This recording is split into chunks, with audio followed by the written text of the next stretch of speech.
Live from Northeast Texas, it's The Bible Guy Show. Everyone, make sure you tap that screen and share the live with those you love, with those you hate, and with your friends and with your enemies. Tap that screen like Jonathan wanted to tap King David. And now, your host, The Bible Guy. Hey, everybody. The Bible Guy here. Let's hoping for a really good show today. Now someone said I was at Ashland and I heard someone's voice. No, I had my what's it called, the my browser open, and I forgot that I was listening and watching a reaction video earlier, and so I accidentally clicked on the side of my headphone, which played it. So that was from Emmy Reacts. Let's see. The Bible Guy official. Can we get an outro of you saying "Dalton here" into a Ring doorbell camera? Is that a reference to something that I'm not aware of?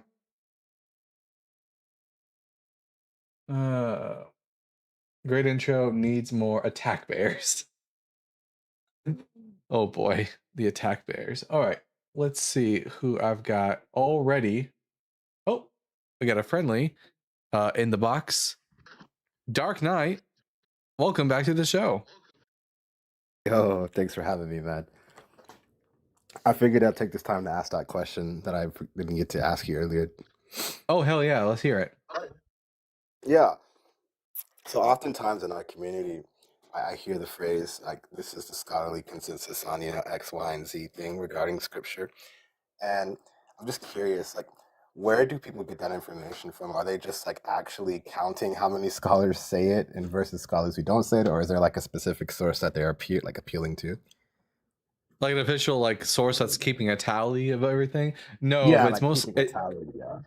it's mostly just that those who are involved in the academic and scholarly world are familiar with what every other scholar around them is saying. Like, people are keeping tabs on each other, basically. So, for example, the fact that the Trinity isn't in the Bible being the scholarly consensus is from like scholars listening to other scholars saying, when we see that overwhelmingly almost every single scholar is like affirming the position that the Trinity is not in the Bible, that's how we come to the conclusion that something is the scholarly consensus. At least I don't know of any like official source like where people are keeping tabs on all this. Sure. Okay, that makes sense, because I had a conversation the other day with someone about like the gospel authors like not being eyewitnesses. And I've always heard that claim being said by either like you, I think I might have heard it from you, Justin, or somebody, I don't remember, but I've heard it somewhere within our community. And I do know that someone mentioned like that's the scholarly consensus, and I couldn't really find like any website that had like a tally for that. I know there's like some scholars that we could cite, like I think Bart Ehrman might say something like that, and then there could be other names as well. But Bart Ehrman, Dan McClellan, pretty much any scholar who studies the New Testament on a serious note, who isn't a fundamentalist Christian or something like that, is going to affirm the position that the Gospels are not eyewitness accounts. And as the cherry on top of that, whenever you're having these discussions, ask them, for example, where does the Gospel of Mark ever claim to be an eyewitness account? Our first Gospel. And watch them flail as they attempt to find something, if anything, that affirms this from the Gospel. All right. Hey, thanks for answering my questions, man. I appreciate you. Happy to help, Dark Knight. You have a good day. All right, take care. All right, our next guest is Bennett Spies. Bennett, I'm going to ask you 4 preliminary questions, and then we can get into the meat and potatoes of the conversation. Question number 1, are you at least 18 years old? Yeah. Question number 2, are you a Bible believer? I am. Question number 3, how much of the Bible have you read? I read all of it multiple times through. All right, and then final question, what pronouns do you go by?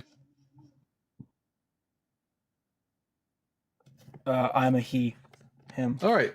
Bennett, he, him. I'm Dalton, the Bible Guy. Welcome to the Bible Guy Show. Which one of the 6 topics on the board did you want to discuss?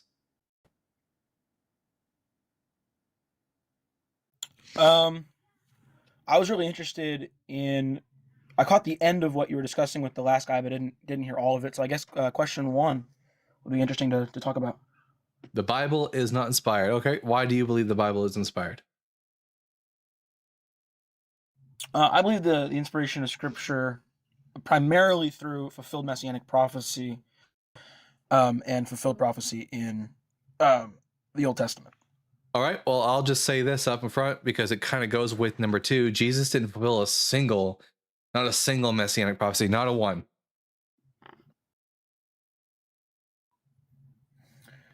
Okay, what would be your criteria for determining what prophecies are messianic? If they have to deal with a future king of Israel.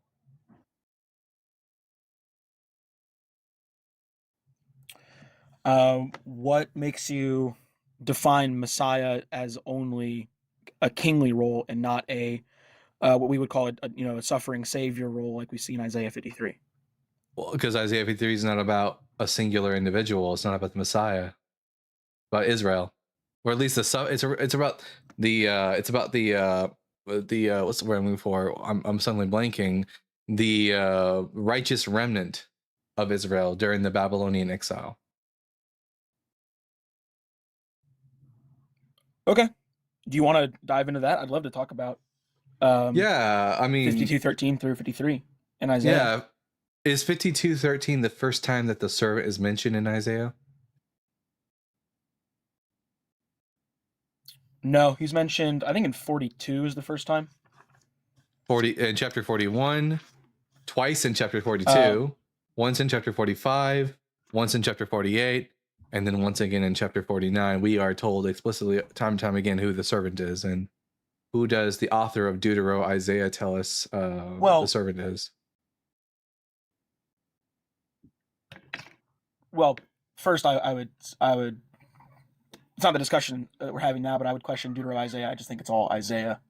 But I think that he's identified as Israel in one sense, but then obviously in Isaiah 53, I would say it shifts to this fulfillment, and that's how the New Testament authors understood it as well, to be about the individual Messiah character who they believe to be Jesus. Why should I just from the text suddenly out of nowhere shift to a new individual? Well, I don't think it is a sudden shift that's unjustified, because when we see throughout Isaiah, it's a condemnation of Israel for unrighteousness. But then when we find in 41 and especially in 42 and then in 53 is that Yahweh is pleased with this servant, that he is righteous. And then we see in 53 in particular that he's making atonement for the people of God, which is why I specifically said that's not all of Israel. It's the righteous remnant of Israel. And it's a past suffering. It's already occurred from the perspective of the author of Deutero Isaiah. How do you know that it's already occurred? Well, yeah, simply by looking at the tenses. So, for example, you have 2 sentences presented to you. Okay. Sentence number 1 is "I went to the store" versus sentence number 2, "I shall go to the store." What is the difference between these 2 sentences? Right. One has already happened and one is in the future. All right. When we read these opening lines of Isaiah 53, it describes the suffering of the servant. What tense is being used? Does it say he Past shall tense. be wounded? Yeah, Now, he was. I don't know particularly in the Hebrew. It's the same in the Hebrew. Mecholal is he was wounded. Right. The point I was going to make is I don't know if it's a perfect tense in the Hebrew or if it's just, a past present tense, but it's a past tense nonetheless. Yeah, it's already happened from the perspective of the author, because the author is reflecting. It's past tense. Yeah, the author is reflecting on the sufferings of the righteous remnant within the exile, and how because of their suffering, they're going to bring atonement to the rest of Israel and to the world. And that perspective is built entirely on the past tenses, or is there something else in the context that you think is going to The entirety of the going to context of demonstrate that as well? the entirety of the context of Deutero Isaiah. Not only that, but at least once within Isaiah 53, the servant is referred to in the plural as a they, because mi peshenu mi pesha ami negat lamo, because of the transgressions of my people, they were afflicted.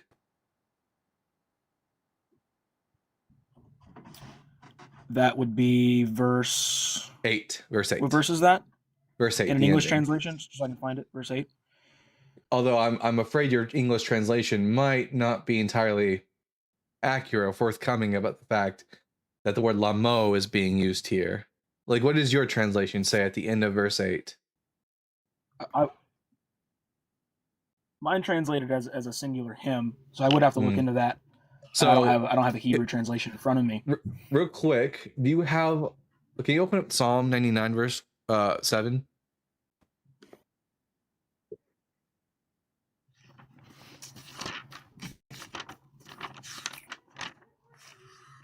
Okay, I'm there. Can you read it for us? 99:7. He would speak. Say it again. Yeah, go ahead and read it. He would speak to them in the pillar of cloud, and they keep his testimonies and the statute he gave them. Is that what you're looking for? Yeah, and notice how it says he gave to them, right? Okay. He gave them. Now, look on the screen. When it says his statutes he gave them, v'choch, Natan, v'choch is and his statutes or ordinances, Natan gave, and then this is the word for them, lamo. So lamed, mam, vav, lamo. Now, similarly, if you go to Psalm 2, take a look at Psalm 2 real quick, verse 4. Is this why do the Gentiles rage? Why do they? Or is it a different verse? Verse 4, you said? Yeah, it describes what God does. Vayoshev b'shamayim, he who sits in the heaven, yitzkach, he laughs. Adonai yalag lamo. Yeah, what does that mean? What does that get translated into in your Bible as? He mocks them. He mocks or them. Holds them in derision, as some other translations say. But as you see, it's the Hebrew word lamo. It's them. Now, when we go to Isaiah 53, verse 8, your translation says he, like, because it will say for the transgression of my people, he was afflicted. Although it doesn't say for the transgression, it says because. It uses the preposition mem, as in the suffering is a result of transgression, not like for it. But anyways, verse 8 ends with 4 words.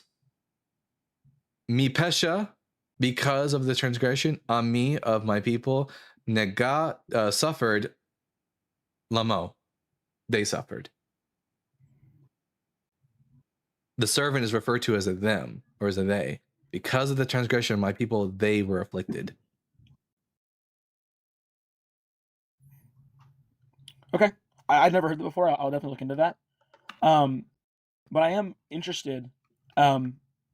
Isn't your perspective contingent on the idea that it is a Deutero Isaiah and that it's not written by who I think you'd probably ascribe to chapters 1 through 39?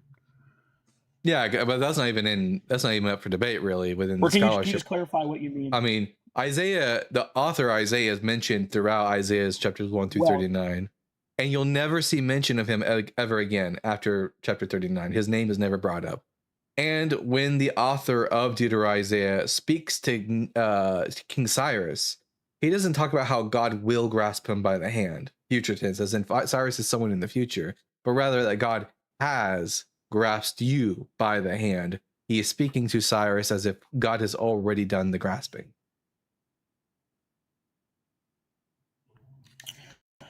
Right, but that again is dependent on this past tense argument. But isn't it also, if you don't already assume, I'm not saying you're assuming that without reason, but just if you don't already hold that it's Deutero Isaiah, that it's written after the fact, isn't it equally as reasonable to say that kind of prophetic literature that he's writing uses the past tense to demonstrate the assurance of these things happening in the future. That's not just a literary tool that Isaiah is utilizing here. No, the concept of the so-called prophetic perfect is an apologetic tool in order to excuse the fact that these texts are clearly written using the perfect tense and thus are completed actions. Yet you have to believe, for whatever reason, that that Isaiah is the sole author of the entirety of the scroll of Isaiah. So you have to come up with the concept of the prophetic perfect. But if we're just treating the Bible the way we treat every other ancient Near Eastern text, which we don't have any other reason not to do so, whenever the text uses the perfect tense to describe an action, it's because it's already happened. God has already grasped the hand of King Cyrus. Also, Joshua Turning in the comment section, while English does and has used the singular they since the 1300s, Hebrew doesn't. In Hebrew, you want to use, if you want to say he, you use a who. You can refer to a multiplicity of people as a he, such as in Hosea 11 verse 1 or Exodus 4:22, but you can't refer to as a singular person in the multiplicity. Anyways, continue, bud.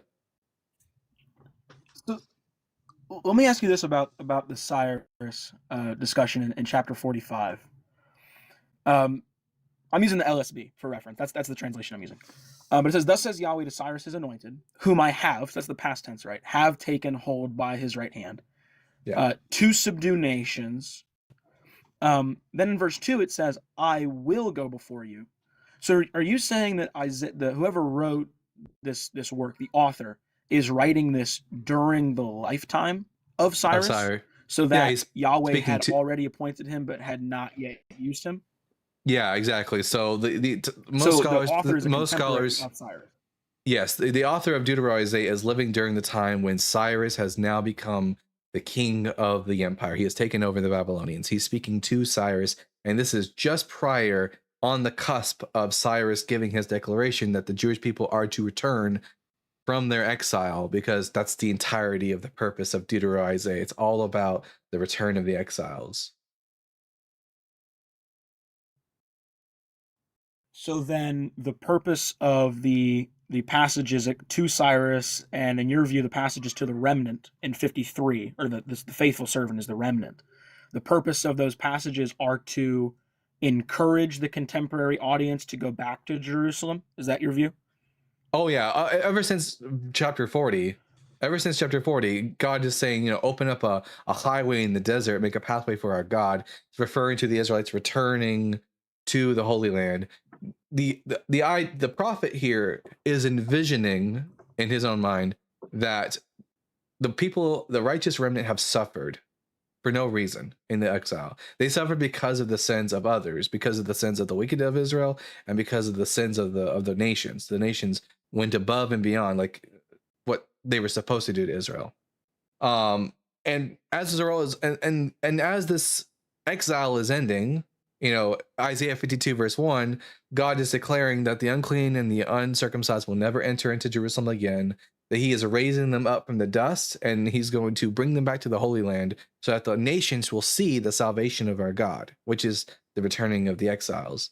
So verse 52, verse 13, when God says, "Behold, my servant shall be highly exalted," the idea is that now that the suffering is over, God is about to exalt Israel before the eyes of the nations, and as a result, the nations are going to turn to God, repent, and bring about salvation for all peoples. So then the original audience of Deuteronomy Isaiah would have understood that was the purpose of the book, right? Yes, and it's only much later in Israel's history, hundreds of years after the fact, that after these prophecies don't exactly become fulfilled in the way that the prophet said they would, that religious people, the Jewish people, had to, as religious people tend to do, recontextualize and renegotiate the passage to be about something else entirely.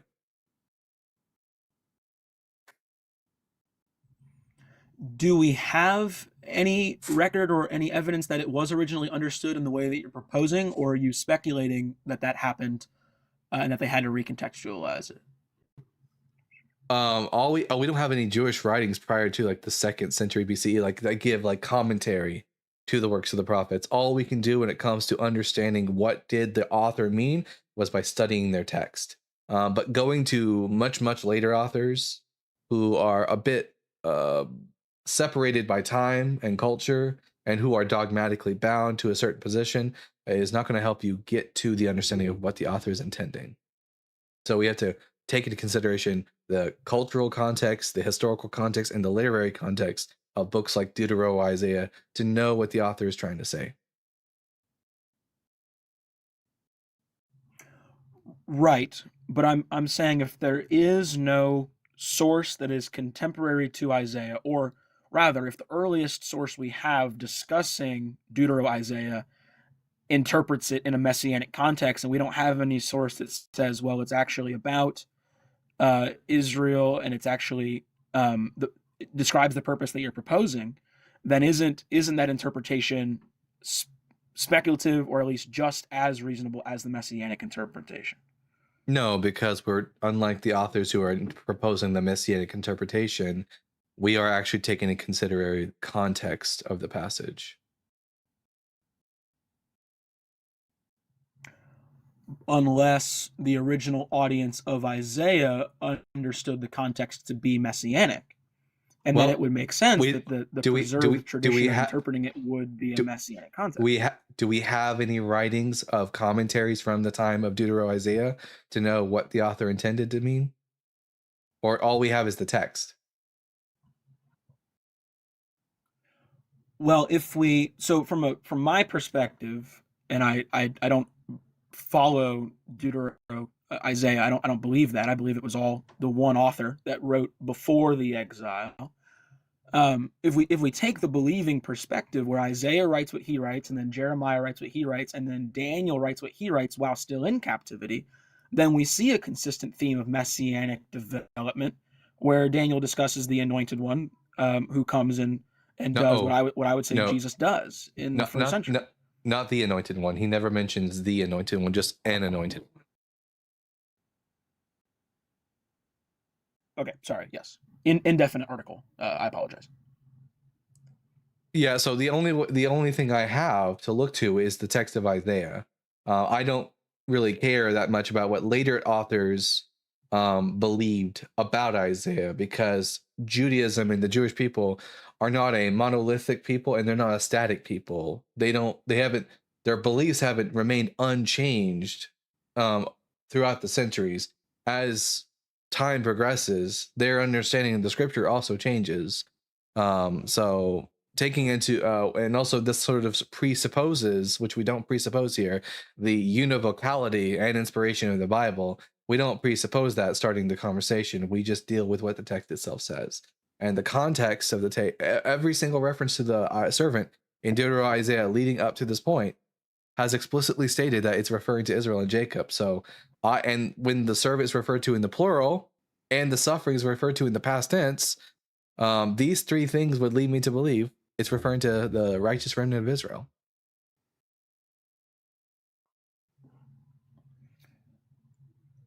What, in your perspective, why would later Jewish rabbis begin collecting Deuteronomy, Isaiah with the first half of Isaiah and calling it all one prophet, instead of either rejecting it and not keeping it because they thought it was unfulfilled, or by giving him a different name, the name of the actual scribe, or attributing it to someone else? It might be that we don't know the name of the actual scribe, that they never knew the name of the scribe, that over time the name was lost. Sadly, we don't have manuscripts of Isaiah from the time of Isaiah. All we have are like what's found, like, for example, in the Dead Sea Scrolls, which are hundreds of years later, hundreds of years after the fact. And also when it comes to failed prophecy, people who believe in the concept of prophecy are less likely to just say, yes, this was a failed prophecy. They're more likely to just renegotiate and recontextualize said prophecy.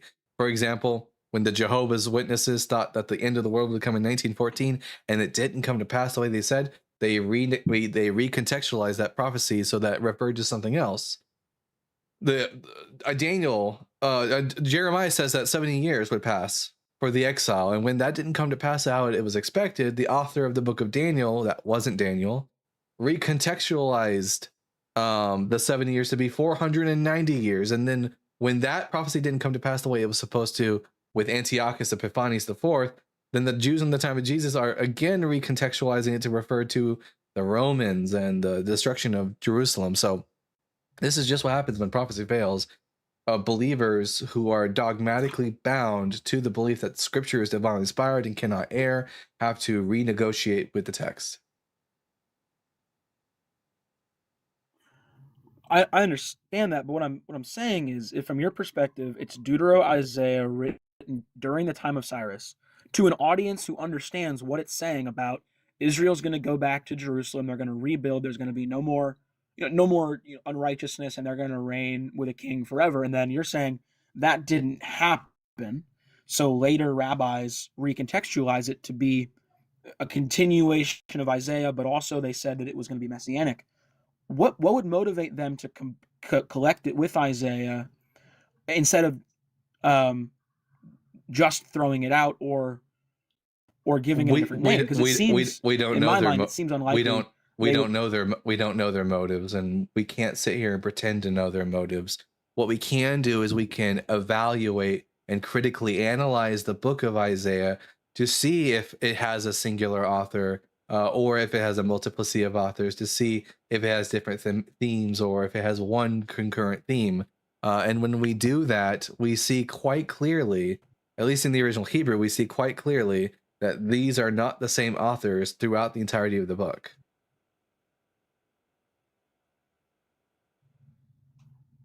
And that's because he's not mentioned, or because of grammar, vocabulary? What's the reason you don't think there's... One, because Isaiah is never mentioned after chapter 39. Two, because of the grammar and vocabulary. This tells us explicitly that it is referring to people in the past tense who have existed way long after Isaiah. And three, because of the themes of Deutero-Isaiah are distinct from the themes of Proto-Isaiah. Well, when I meant grammar and vocabulary, for example, there's question over who wrote Hebrews, right? And how we determine the best guess of who wrote Hebrews is looking at the Greek constructions of the phrases, the grammar of the various biblical authors in the New Testament, and then also the theological content, which has proposed people to say it's Paul or it's Apollos or it's Luke or whoever.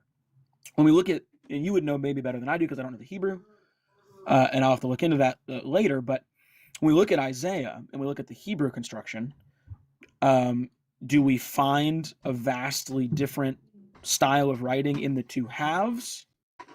Or is the grammar that you're referring to just the tenses of the statements? It's a mix. It's the tenses for sure, but also the themes of Deutero-Isaiah.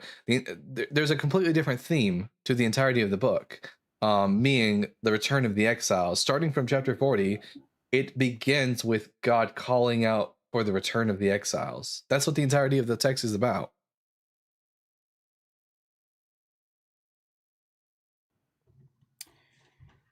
I'm so sorry. Could you say that again? I got interrupted. Starting in chapter 40, we see that there is a thematic shift. By someone. There's a thematic shift in the text, starting in chapter 40, we see that it is all about the return of the exiles. That's what chapter 40 is all about, starting with. And throughout the text, it's all about the exiles returning. Up until we get to around chapter 56, and then it's another set of authors. But the first half of the book is about Israel going to be judged. Yeah. So from the perspective of, this isn't necessarily an argument. Chapters 1 through 39 features Isaiah speaking to the people of Judah, issuing out decrees of what will happen to them if they don't obey, and then mentioning him by name constantly over and over again throughout the text.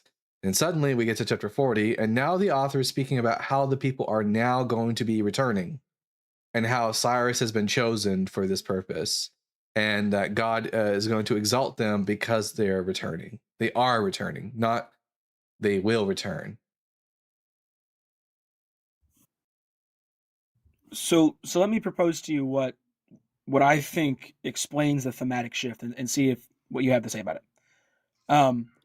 Isaiah again, I believe in a single author here, but Isaiah is declaring to the people of Israel, but of Judah specifically, they will be, because Israel's already been taken away, but Judah is going to also be judged.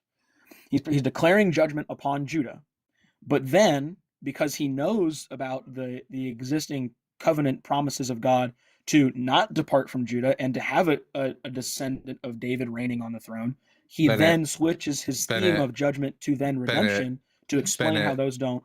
Bennett, why is it that he never refers to prophecies in the past tense in his proto Isaiah, and then suddenly all the prophecies are in the past tense, and yet this is supposed to be about the future?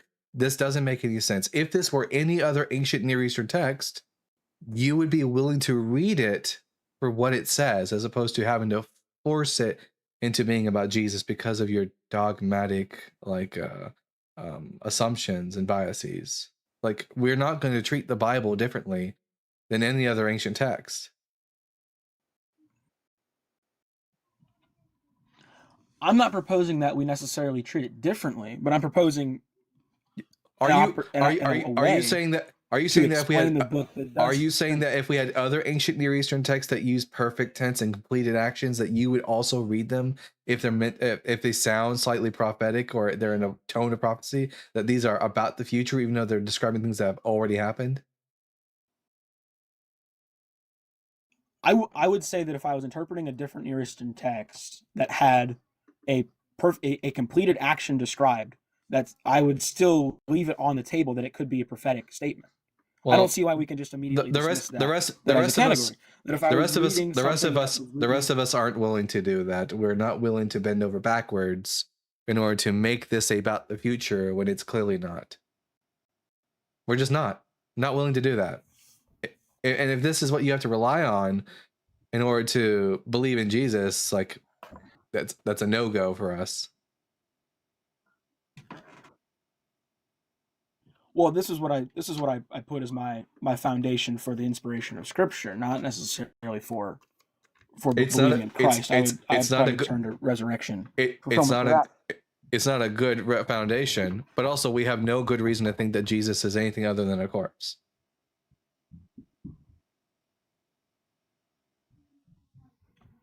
I didn't catch that last word. What did you say?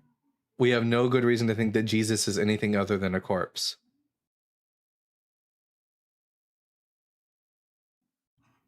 Right. But looking at Isaiah, I think the question that I asked earlier, at least to me is a convincing question as to why would the Deutero-Isaiah section be compiled with Isaiah? And I gave you an answer. Wait. And Bennett, are you just not listening to my answers when I give them? Is that what's happening here? Because you've already asked me this question, and I already gave you an answer, and now you're asking the same question again. Did you not? Were you not listening the first time? Well, the answer that you gave me was about recontextualization, and then the answer you gave me is I don't know their motive, and we can't pretend that we can know their motive. So don't ask the question again if you already know what, man, because I'm going to give you the same answer again. I'm going to say to you, we can't pretend to know the motives of the editors and redactors of Isaiah. Well, it doesn't matter if you think the answer is not sufficient. We don't always have all the answers to these questions, especially when it comes to ancient texts and how they were formulated. We can only do the best we can with the evidence at our hands.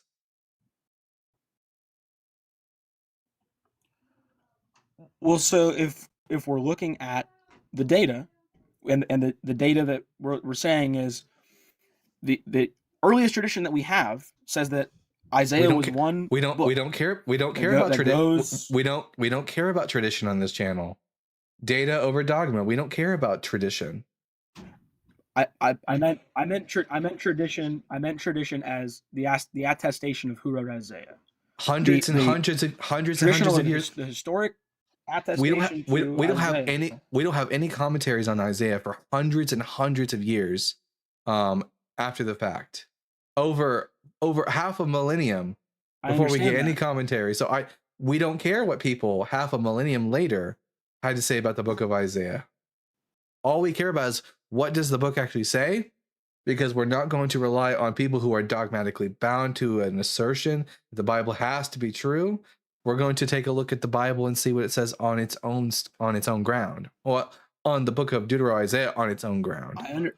I understand that we don't have commentaries until then, but the sources that we do have, Which are do hundreds of not years after the support fact. the Yeah, and again, Deutero-Isaiah perspective. and again, we don't care what But sources and again, we don't care what sources 500 years after the fact say about the interpretation of Isaiah. They aren't the same people that received the text.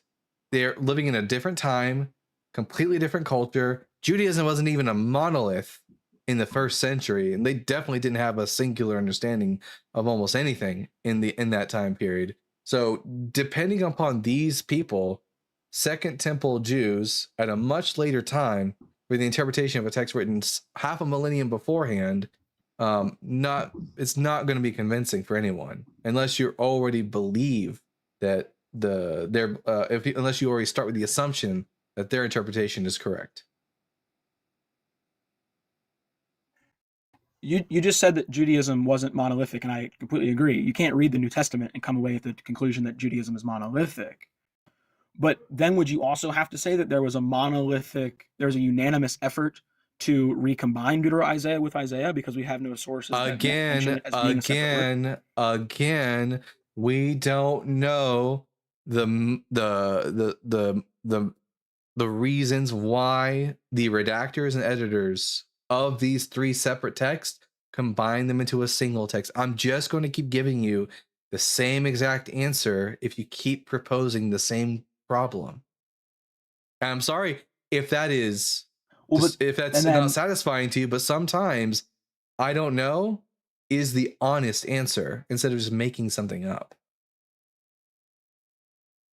No, I agree. Sometimes I don't know is the honest answer, but I think that if the answer is I don't know, and then my observation is that there's a lack of sufficient evidence or attestation. There's more than enough evidence from Isaiah. There's more than enough evidence from just the book of Isaiah itself. And that's all we need. All we need is to look at the book of Isaiah and critically analyze it based on its language and context. If we critically analyze it from a position where we presuppose it's not prophetic literature, yeah, we treat it the way we treat every other book. But yes, we unless you give me a good reason to treat the Bible differently than all other ancient texts, we're going to treat it no differently than any other ancient Near Eastern text. I think tossing out the possibility of the prophetic perfect or the prophetic past tense from the beginning. The prophetic future is only viable. It's a terrible idea. The prophetic perfect is only viable if prophecy is a real thing. And the only way you're able to demonstrate prophecy allegedly is to point to these passages, which you have to bend over backwards in order to make them about the future. It's not a very good argument for prophecy. If you want me to believe that something is prophetically foretold, it needs to be clearly written in the future tense, unambiguous, and also having no textual problems that would lead us to believe it was written at a later time. Do you have anything like that? Why is prophetic perfect only tenable if you? Because it presupposes that the prophecy is true. That's written from the past, and therefore that's about the future. It's an actual prophecy of the future. But that's the thing in question. As far as scholars are concerned, Deutero-Isaiah is not written during the 8th century BCE by the prophet Isaiah or by his scribe. As far as the scholarship is concerned, it's written around the 6th century BCE by a different author, a different scribe during the time of Cyrus. If you want us to consider the idea that the prophetic perfect is viable, prophecy has to be a true thing. So the author of Isaiah chapter 42 could not have intended to communicate future events through past tense language. It's not a possibility. If he's using perfect tense, no. Unless the only way it becomes a possibility is if you can demonstrate that prophecy is a real thing. Like until then, prophetic future is not even on the table. It's just a coping mechanism on the part of believers.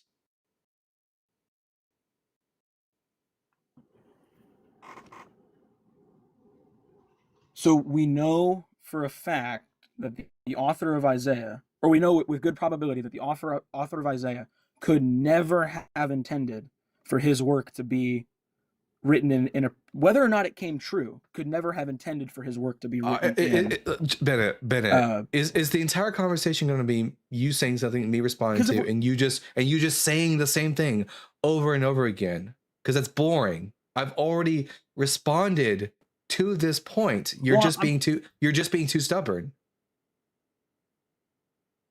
No, I'm trying to get to the bottom of why we can, like, my audience throw out. I've already told you why. I've already told you why. I've already told you why, and you just refuse to listen.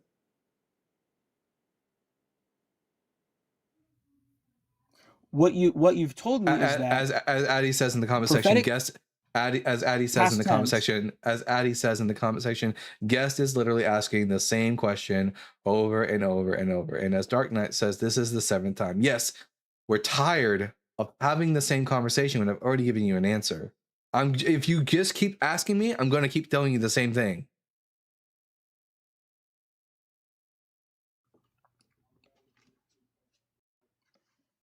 Okay, this is the last time. I'm trying to, because this is the first time I've heard this, so I'm just trying to react to it and process it live.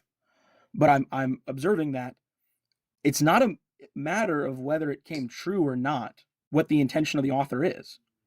The author can intend to say something and get it wrong, but his intention of what he's trying to say is still, could be in the prophetic past tense. Nope. I don't see. Nope. Prophetic. Why perfect. Not? Because the intention of the author could be whatever the intention. Okay, I'll say it one last time. If you bring it up again, I'll just drop you. Prophetic future is not viable unless prophecy is true.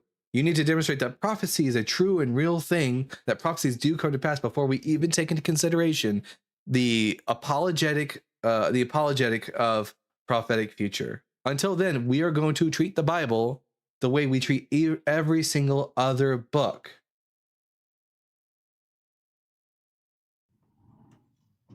I think you're completely either misunderstanding or misrepresenting the point I'm trying to raise. Nope, you've raised the same point 8 times in a row, and I'm over it. You're just too hard-headed. Also, and someone in the comment section says he reposts Nick Fuentes. Nick Fuentes is a piece of shit. And if you're supporting Nick Fuentes, you can go fuck yourself. All right. I'm going to read some super chats and then we'll bring up Nugget Master. First super chat of the day.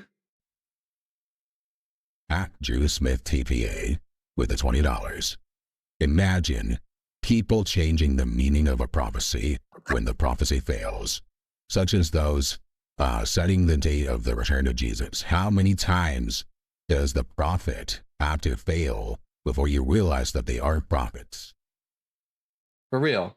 When the author of 2nd Isaiah says that the unclean and the uncircumcised would never enter into the Jewish people ever again, and then it happens, how many times do you have to recontextualize that before you realize the prophecy was just a failure? And then at Carissa Wieland, sending 20, count them 20, the Bible Guy gift memberships. W. Carissa. Hey, Liz, how you doing? Hey, I'm pretty good. I had a long stream last night. Oh, fun. Yeah, it was quite the marathon. I did. Like it was a consistent stream of callers. That last guy though, that Bennett guy, oh my god, there's freaking incel, misogynistic piece of crap. Like you went back and looked at all their videos.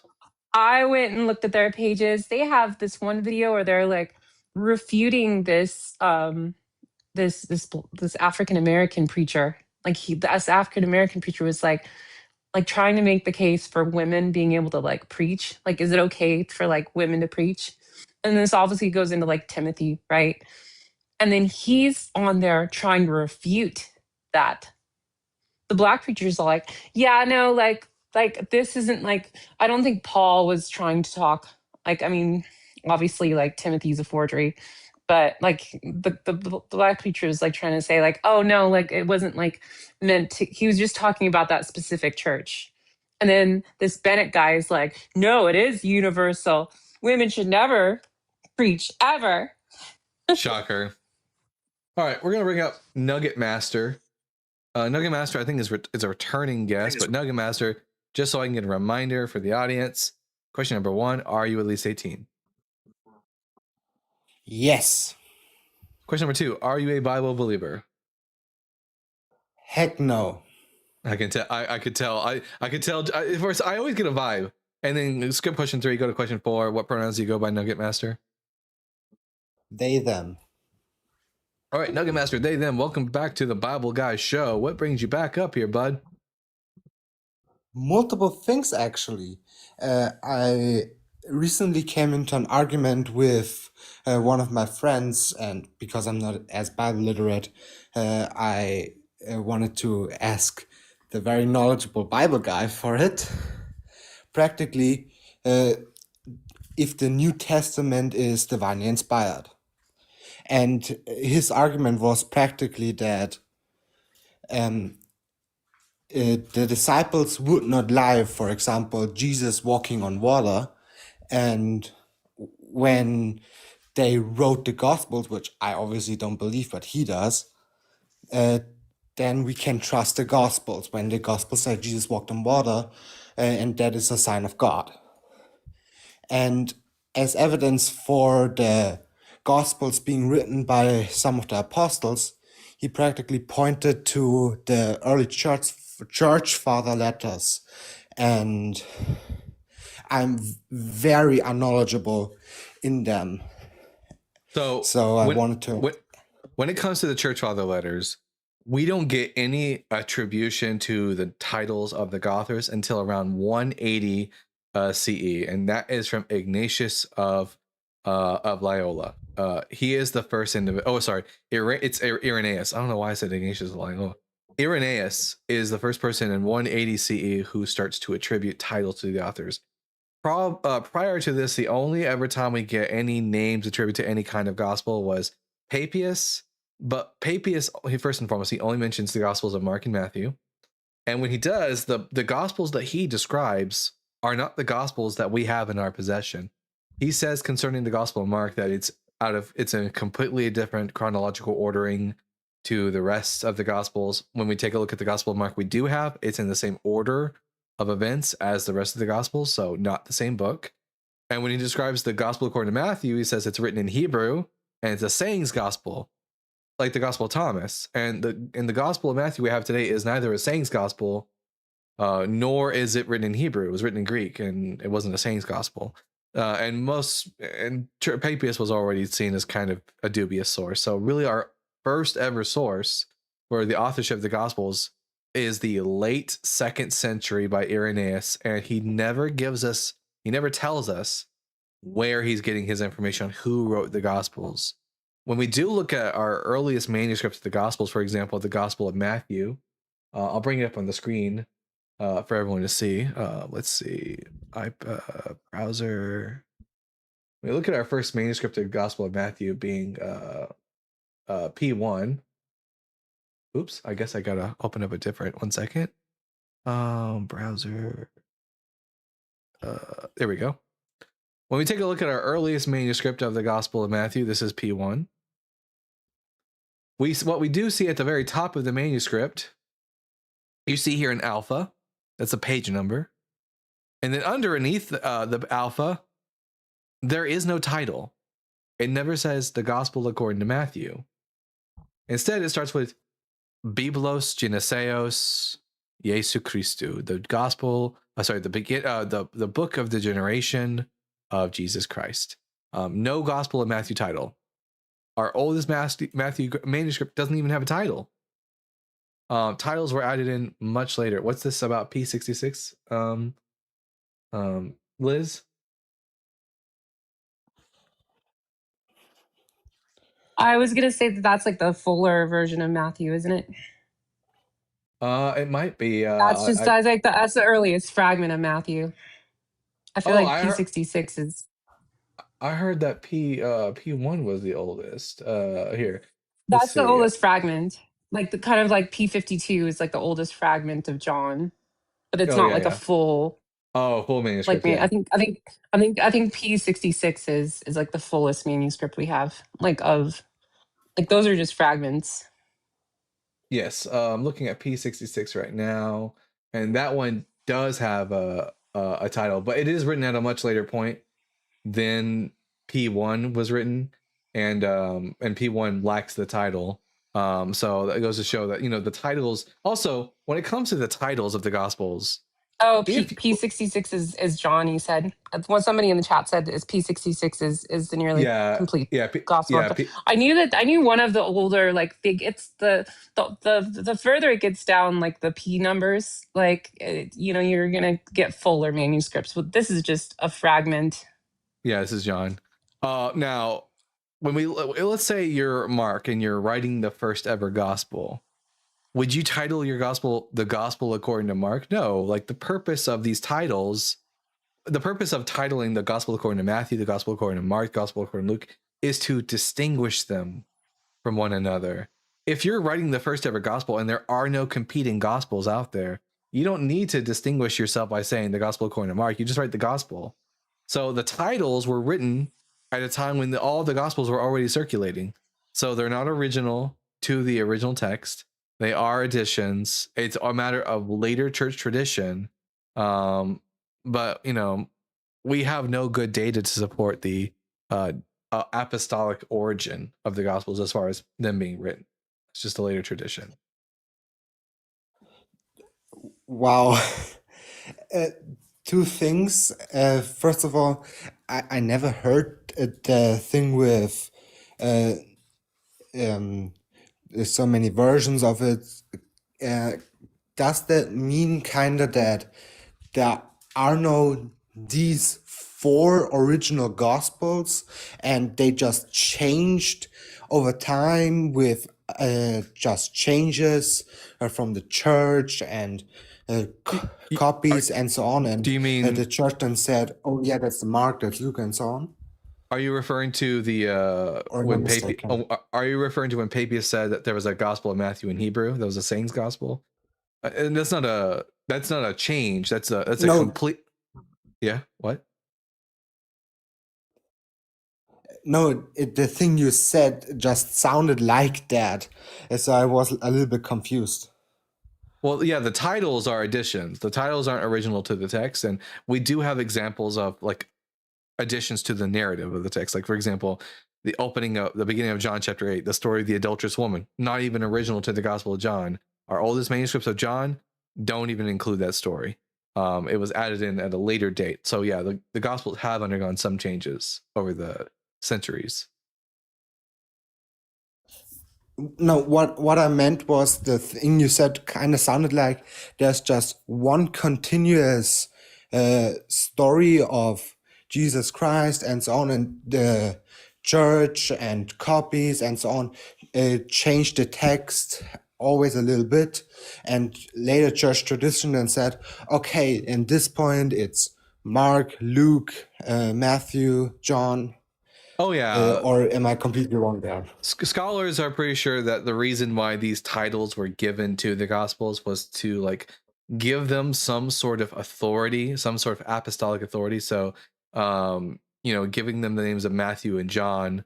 Yeah, exactly, Arcana. It's good marketing. Saying that, oh, these were written by apostles or people who knew the apostles. So Mark was said to be a hearer of Peter. So having Mark write a gospel means that you're getting a gospel from Peter. You can't call it the Gospel of Peter because there's already another competing work called the Gospel of Peter. So the next best thing is to say it's the Gospel according to Mark. Matthew was the tax collector of Jesus. John was one of the 3 within the inner circle, and then Luke was a companion of Paul, and Paul was like the head, like one of the biggest apostles amongst early Christianity. So saying that you have a gospel written by him is like very good marketing. So basically, they're choosing the authors according to like who will give this the most authority. Okay.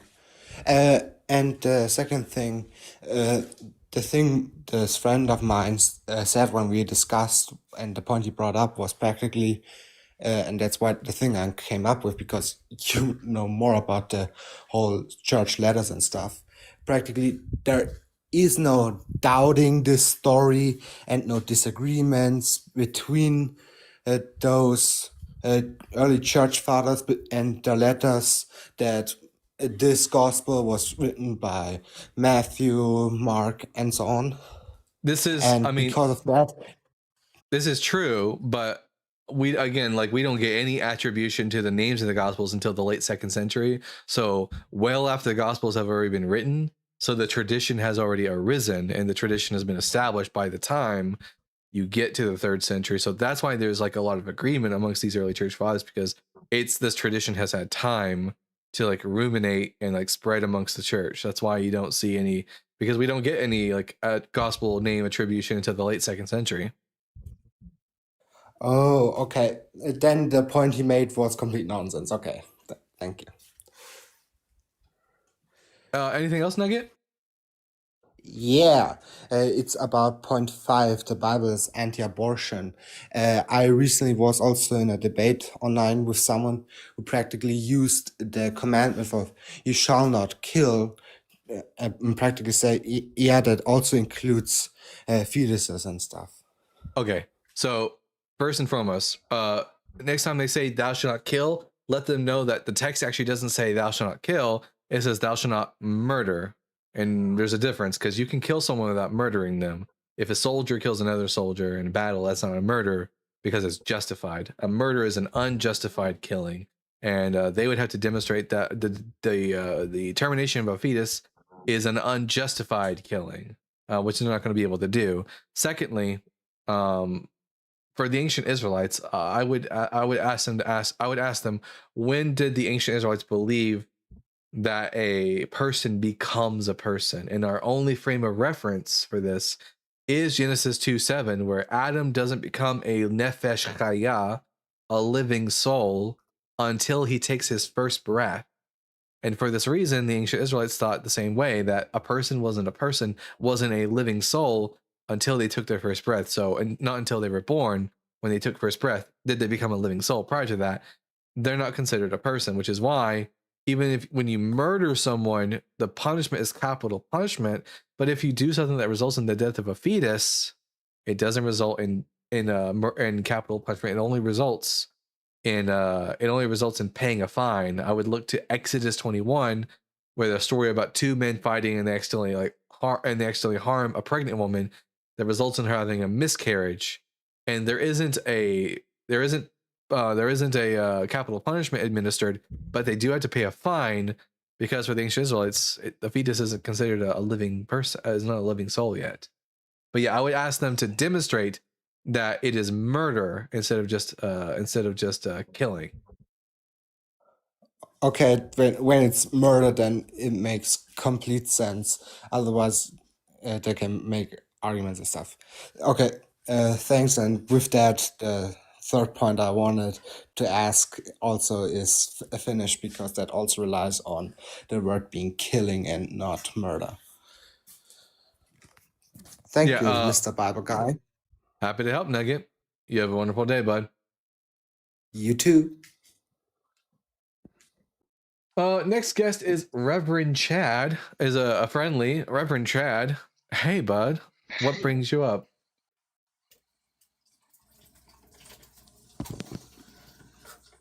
Accident? Oh, okay. I got you, bud.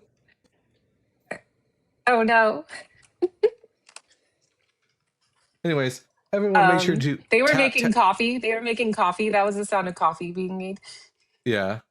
Everyone make sure to tap that screen, share the live with those you love, with those you hate, with your friends and with your enemies. Let's get the word out there so we can have some interesting conversations. I'm Dalton the Bible Guy, and I'm here to say that the Bible is not inspired.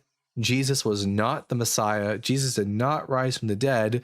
Jesus was not God, the Bible is not anti-abortion, and the Bible is not a good source for morals. If you disagree with any of the 6 points on the board, feel free to call in either on TikTok, or if you're on YouTube, go to tinyurl.com/Bible Guy Guest, and you can call in on the YouTube side.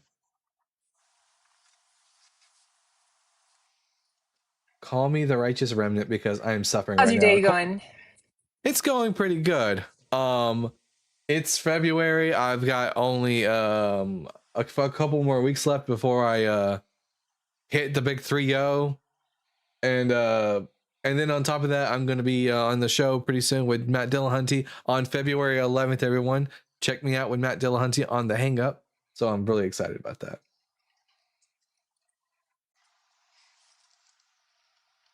That's awesome. Moving up in the world. Yeah, two baldies, two bald baddies is what we're gonna be. Now Bald baddies. our friend Quantanaut is having his having a deviated septum that's being fixed right now, so he's in a lot of pain. So everyone, send your hearts out and your kind words out to Quantanaut. I think I missed a couple of hairs on this side of my head. I mean, it looks good. I don't think anybody can tell. All right. And yes, feel better, Quantanut. Thanks for coming into my live last night too. I had a flurfur, and I was trying to get Quantanut up there to help me out. Oh yeah, he was probably in surgery. That's why he didn't come This- up.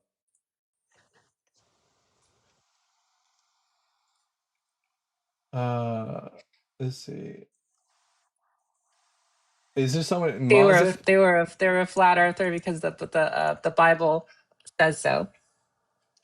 Like they agreed that the Bible taught that the Earth is flat. Oh yeah, which is why And we so don't they believe in just the Bible. automatically agreed with that. Oh, Amy Talley says, "I totally." Here, let me read it in the Christian voice. Amy Talley says, I totally disagree with this. Don't listen to this foolishness and be led astray. Amy, you've given us no good reason to think that this is foolishness.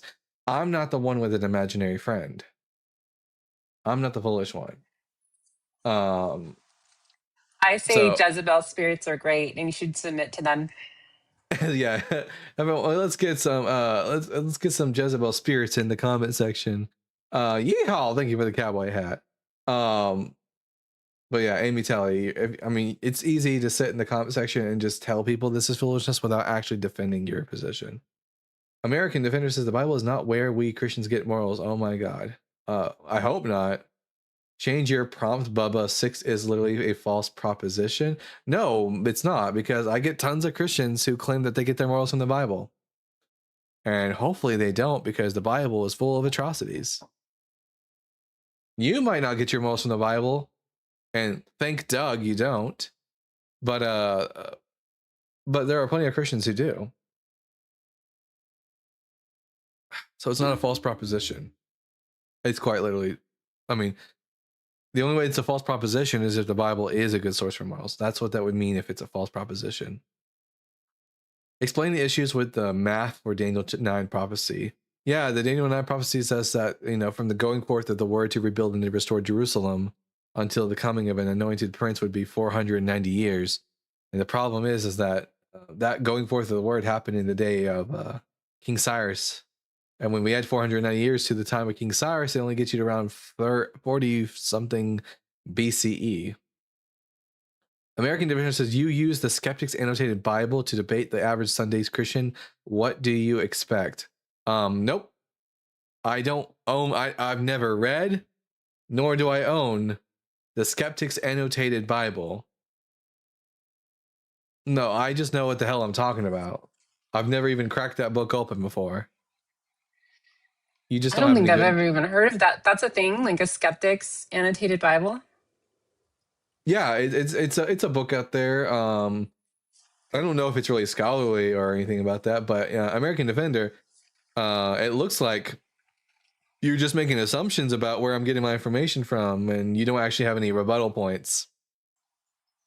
Well, it looks like to me, Amy Telly says, We will all stand and give an account on Judgment Day, both for good and for bad.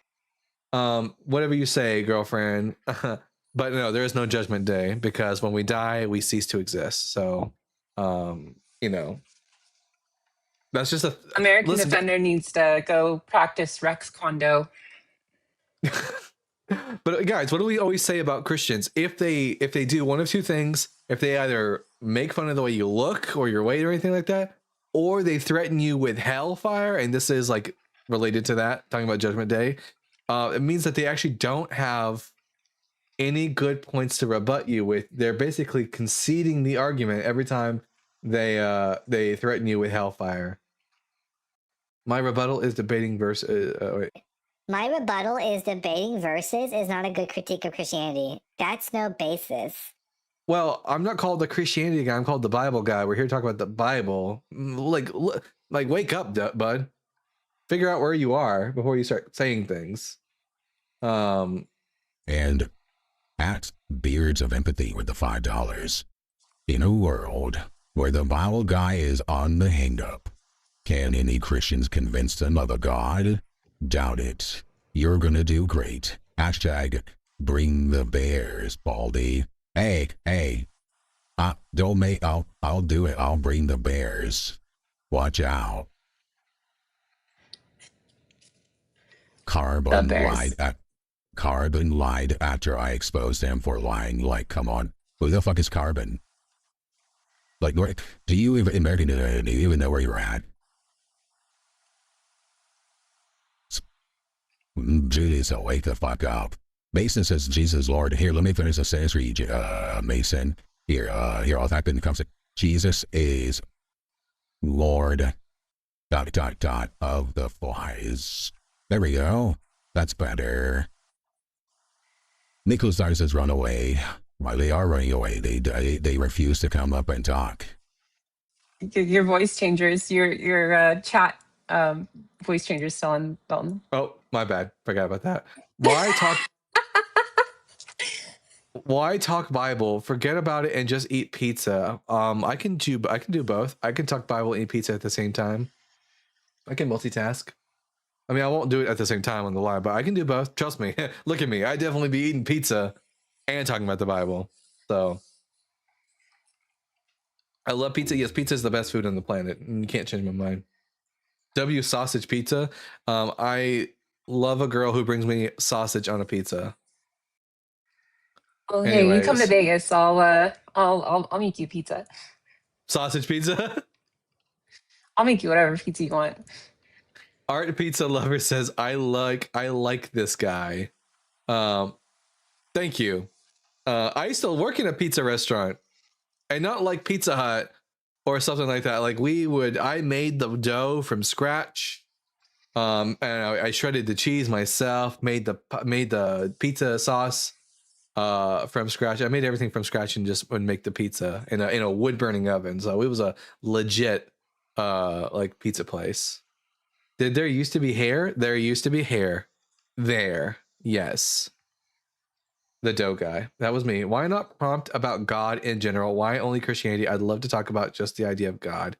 There are plenty, like American Defender, there are plenty of channels that talk philosophy and talk about a God in general. But if someone's a deist, I don't give a shit if they're a deist.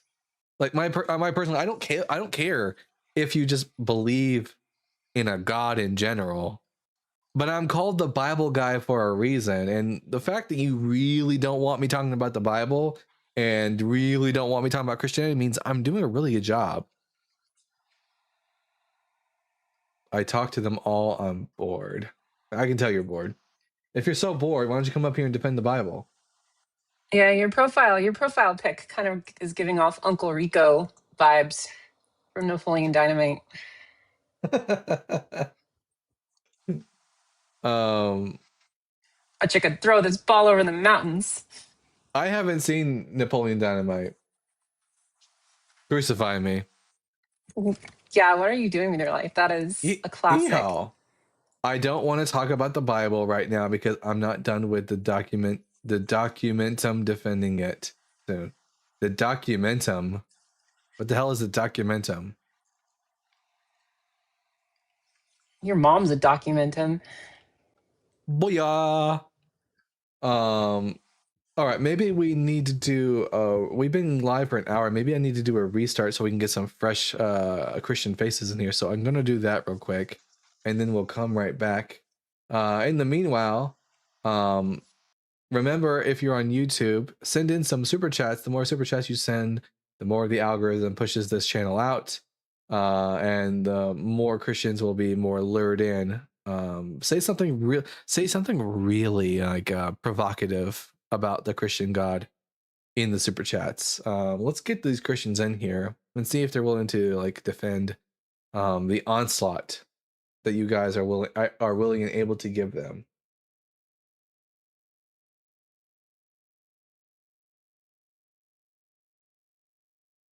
Let's see.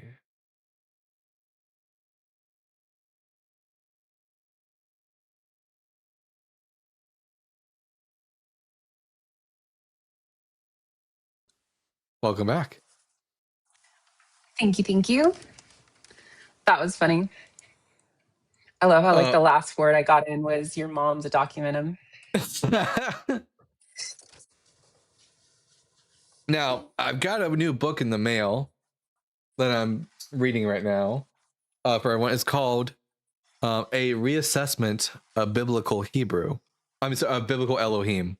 A Reassessment of Biblical Elohim. And the point of this book, and I'm like advertising it right now, it was advertised to me in a way by Dr. Dan McClellan, and now we are advertising it back to my audience. The point of this book is a scholarly book, so you're only going to be able to find physical copies of it, not any like digital copies.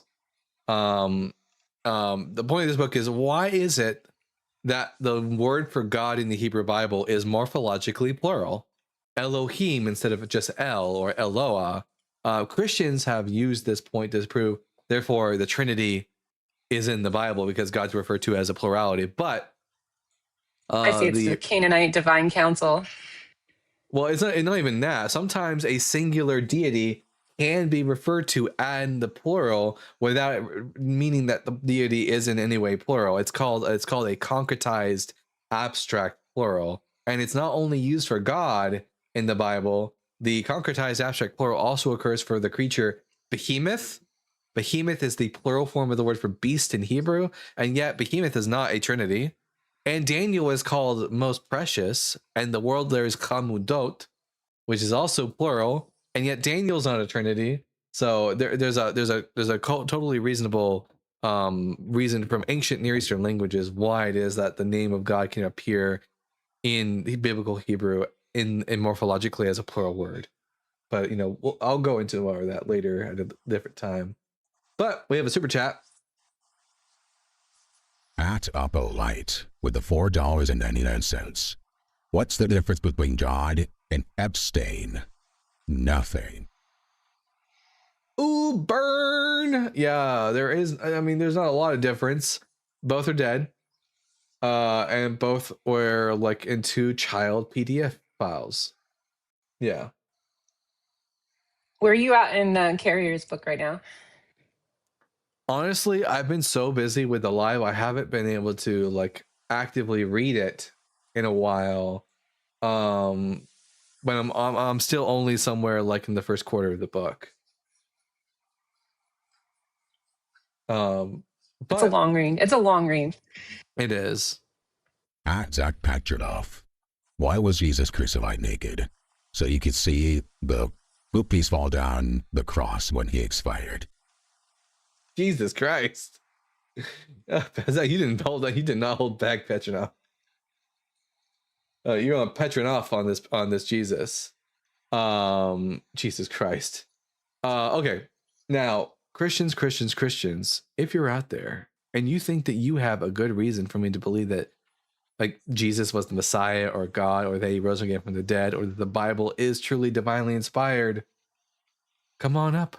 Let's have a conversation. I promise I don't bite hard unless you ask. Let's see.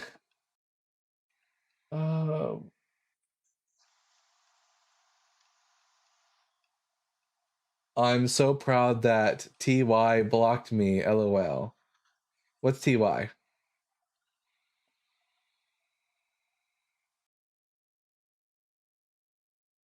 TY started off crying. Oh, Ty is a person. And you're glad they blocked you? Why, are they a problem? Jesus fucking Christ. Let's see.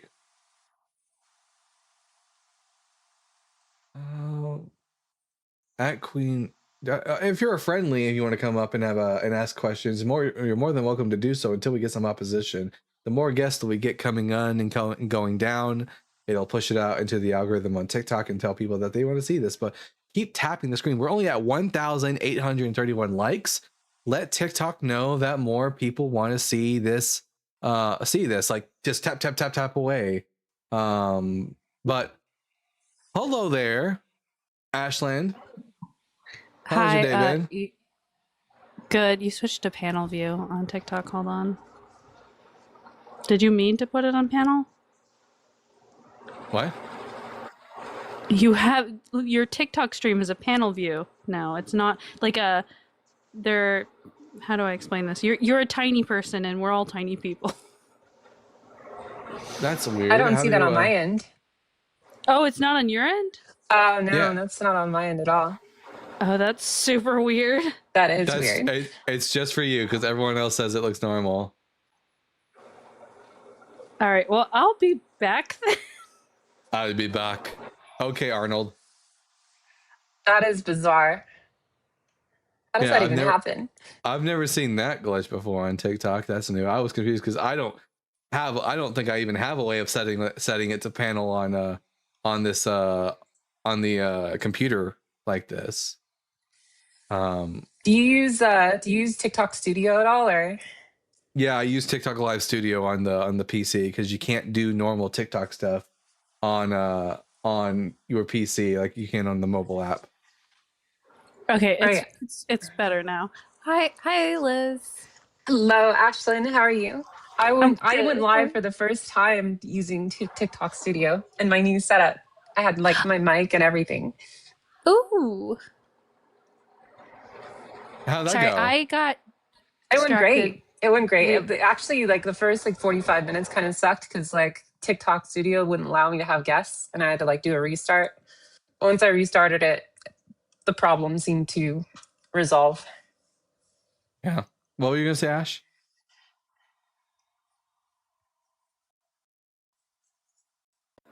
Oh, sorry. I was distracted. I was reorganizing my room. Can you hear the fan in my background?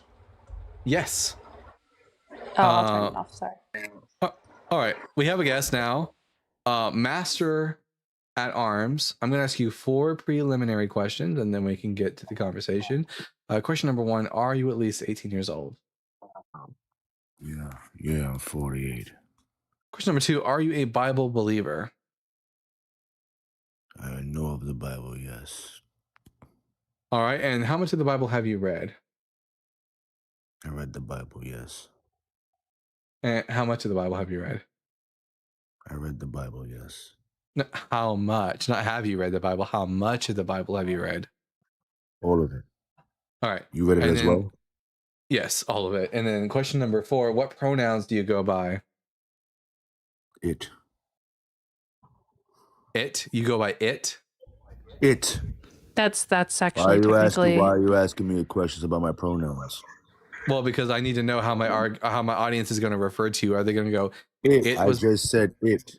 There you go. It was not, as in it was not being all that honest. Okay. This is Master at Arms. It doesn't. We're gonna. Why is your buddy talking over you? I can't hear your friend. She's talking. Master. I can't hear your friend. She's talking over you. Okay, Master. I don't know what crawled up your ass. Hey, buddy, what's wrong with you? Hey, buddy, I don't know what crawled up your ass. Why is your mommy freaking out? You need to chill. I don't like. I didn't put my dick in your mouth. Ew. Why is she talking to me, bro? Why are you talking about your penis, dude? Wow. As soon as a woman spoke up, he lost his shit. What a misogynist. Okay, Master Arms, I'll bring you back up. but you cannot disrespect my co-host like that. I will drop you immediately again if you act like a little piece of shit again.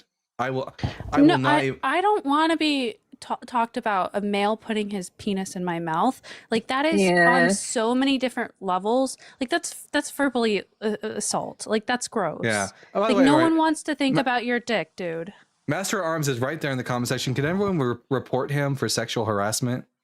Go ahead and do that. Yeah, that is actual sexual harassment.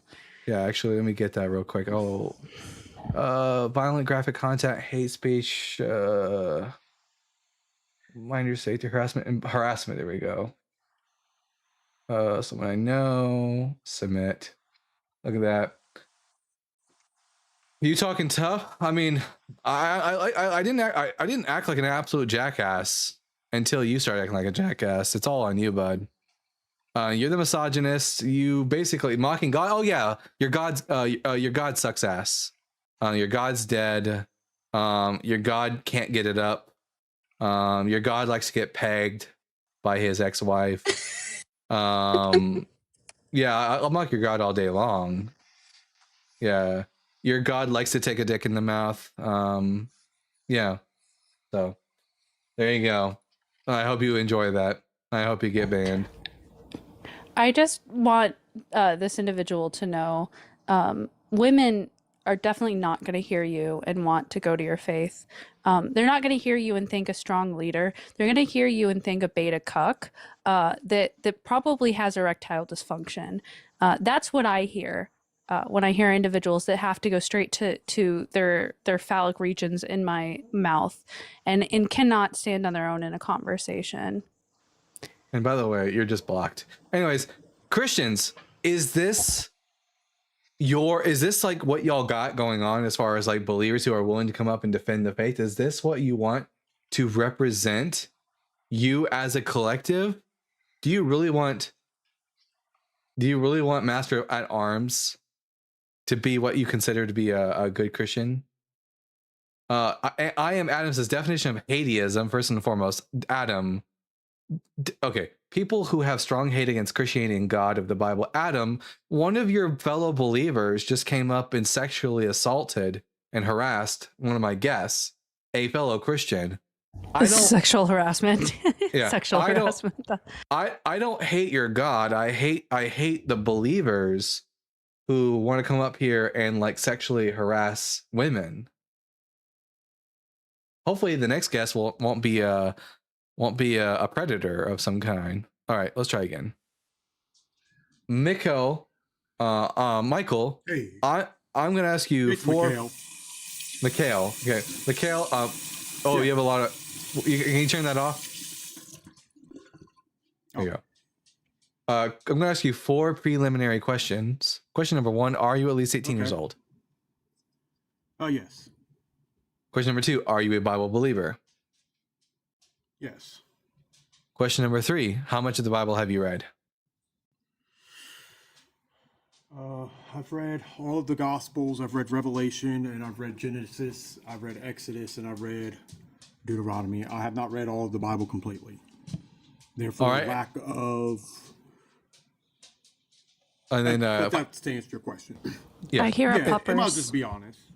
And then, question number 4: what pronouns do you go by? Him. He, him. All right, Mikhail. He, him. I'm Dalton, the Bible guy. Welcome to the Bible Guy Show. Which one of the 6 prompts on the board did you want to talk about with me? I was just going to say. Hey, bro. I had to go cheer up. Okay.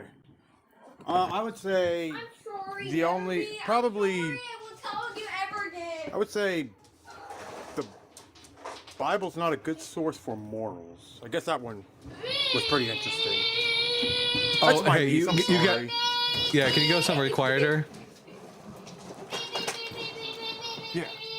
No, we have no issue with kids. The only issue is because we have a lot of people who may have ADHD or auditory processing disorder that may make it very difficult for them to focus on what's being said in the stream. All right. So, you think the Bible is a good source for morals? Okay. So Mikhail, what's your position? What's your position on slavery? I would say that bondage. I would say if you look at bondage, it's the people that are tied into things that have been. I wouldn't say like a lifestyle. I would just say like living conditions. I would say that there were people in Egypt, like the children of Israel, they were in bondage, which you would consider slavery. When they were led through the wilderness for 40 years, a lot of them look back because in bondage, it's all they knew. So when they woke up every morning and they knew, like, I just wanted to know what your position was on slavery, if it was good or bad. I would say Like, bad. Bad. Okay. You think it's bad to own another person as property, and it would be bad if you could beat them as long as they don't die. It's bad to pass them on to your kids as like inherited property. You agree with that, right? Yes. All right. Does the Bible allow and condone these actions? I would say no. I would say that the people within the Bible, like the kings, because I would say like King Pharaoh, would you say that he owned people, that he had slaves? Yep. But so did the Israelites. Okay. But so did the Israelites under God's. But so did the Israelites under God's rule. So just so we can confirm this chapter, who is the speaker in this chapter, so that there's no confusion? The Lord spoke. This is a sabbatical year. It says the Lord spoke to Moses on Mount Sinai, saying. So the speaker is God, right? Yeah. All right. This is what God says to Moses and to the children of Israel. As for the male and female slaves whom you may have, it is from the nations around you that you may acquire male and female slaves. You may also acquire them from among the aliens residing with you, and from their families who are with you, who have been born in your land. They may be your property. You may keep them as a possession for your children after you, for them to inherit as property.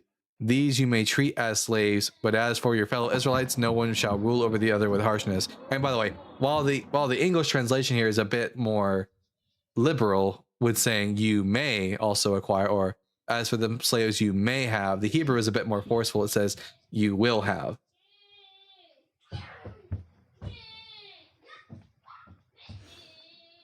So what about it says, like, they shall remain with you as hired bound laborers, they shall serve with you until the year of the Jubilee, then they and their children with them shall go out from your authority.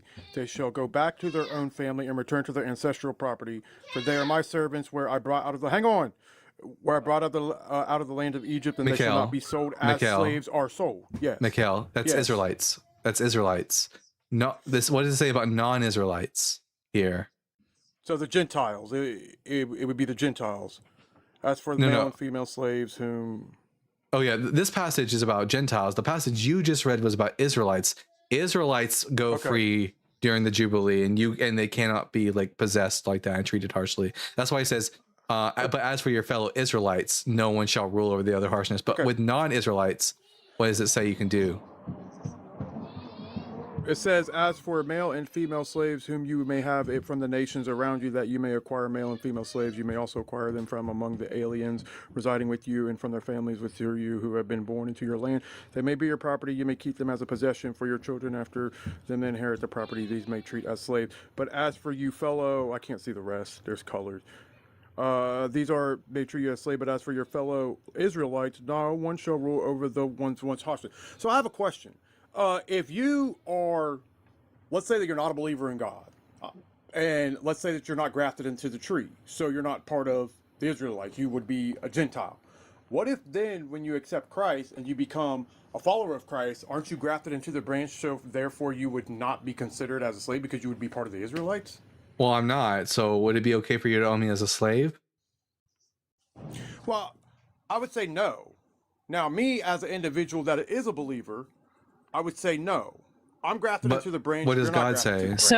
What does God say, though? It's okay to own people as, in your interpretation of this, you think that slavery is okay sometimes? No, my interpretation was that slavery is not okay. But I think what people do is they will take But God says you Bible can, because but God says you can have slaves. Okay, but have you read the whole chapter from like verse 1 yes. to the very end? Because we would have to see the context. I've read the whole Bible. Hold on. What context is it okay to own people as property? So I would say this. If it's not okay to own people as property, but then you say God says that it is okay to own people as property, but then the morals of it would be, hey, Jesus says that people aren't people's property. They're human. Jesus never says that. Jesus never says that. No. I just want to know the context where it's ever okay to own people as property. It's not okay to own people as property, but so you don't agree with God's morals? It's not God's morals. I think we're looking at points. Wait. Picking them out No. What? Who's the speaker? Who's the speaker here? Who's the speaker here in chapter 25? Who's the speaker? Okay, hang on. Hang on 1 second. What? Come here real quick.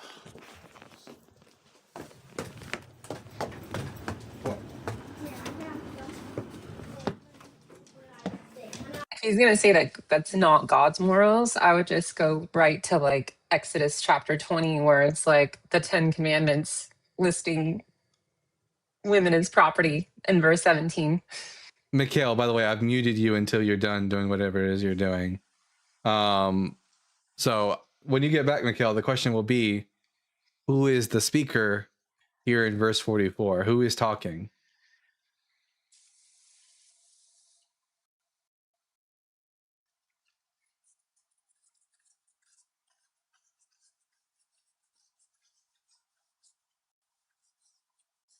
Also, Amy Talley in the comment section, you seem to have a lot to say, yet you never come up and actually debate. Is it because you can't actually, like, you know that your arguments won't hold up in a debate?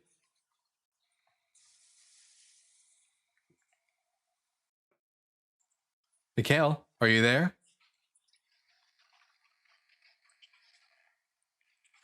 Mikhail, you haven't actually exited the live. You're still in the live.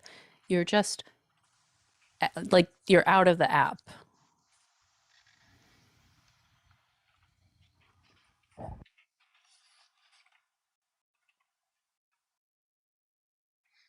You see the little microphone button at the bottom of your screen? Click on that, Mikhail. The one that's got a slash through it. Click on that.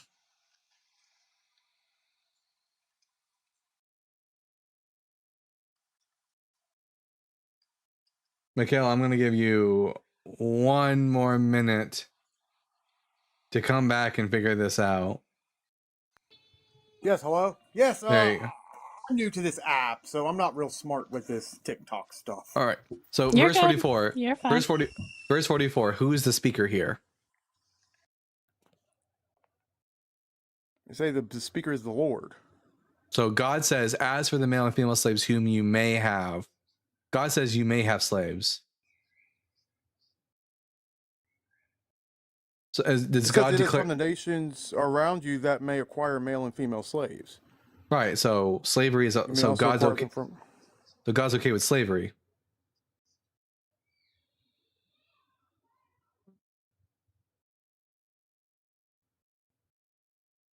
I do not know the answer to that. I would say maybe he's leaving it up to the rulers in the land, and at the end of the day, it's their choice. Well, it's not really a choice. I mean, if he's not okay with it, but the world even though the text says, as for the male and female slaves whom you may have in English, the Hebrew is a lot more forceful than all that. If we look at the Hebrew of Leviticus chapter 25, and we go to verse 44.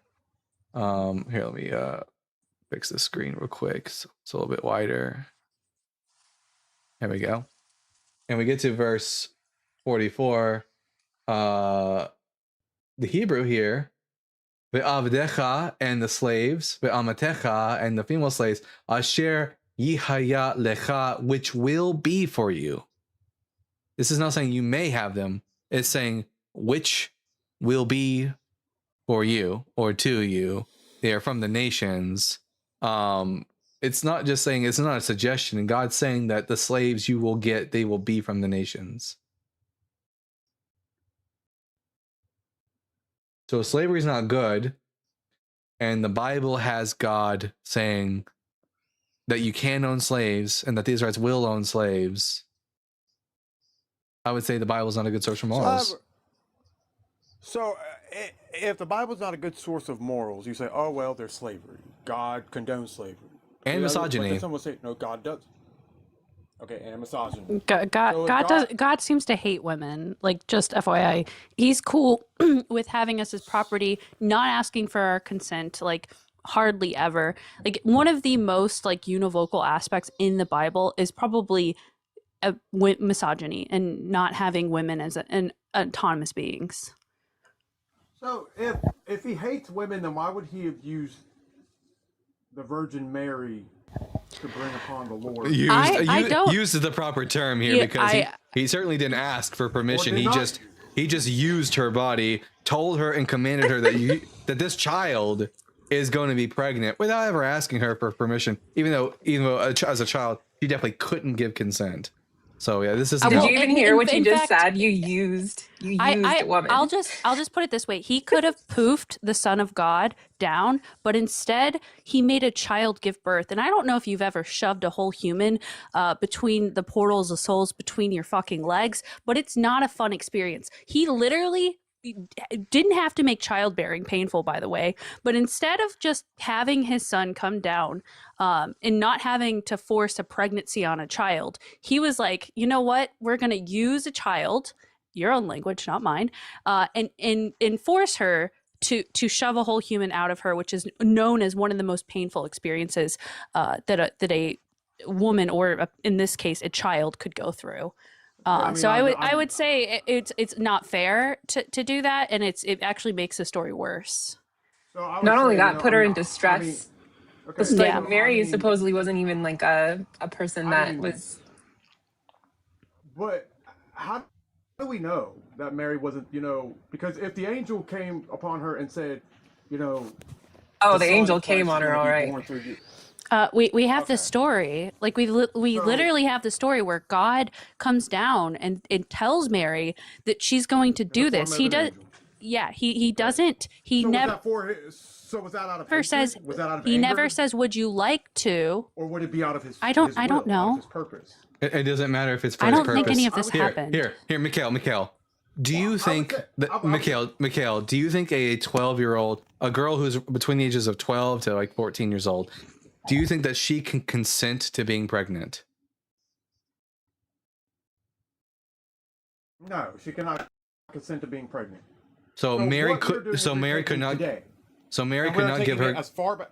So Mary could not. Mary could not give her consent to be pregnant. Here's what I'm trying to say.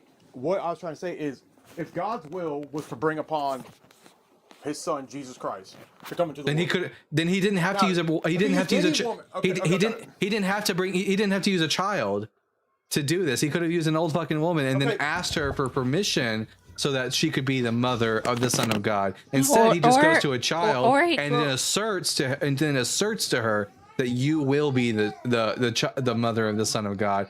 And because of the huge power imbalance, she can't say no.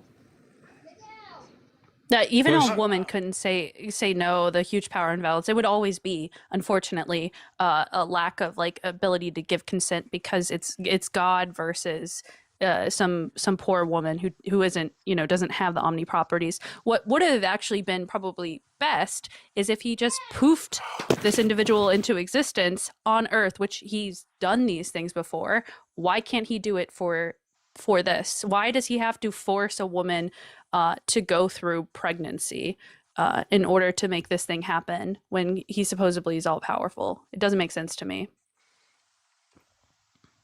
I think he could have at least taken Mary on a vacation or something first, like to like heaven, like, show her a good time, buy her a few drinks, and like heaven drinks, because those are supposedly better. So like, take her to like maybe like a heaven spa and give her like a spa treatment, and then like have just like a little sit down conversation, and then ask her permission.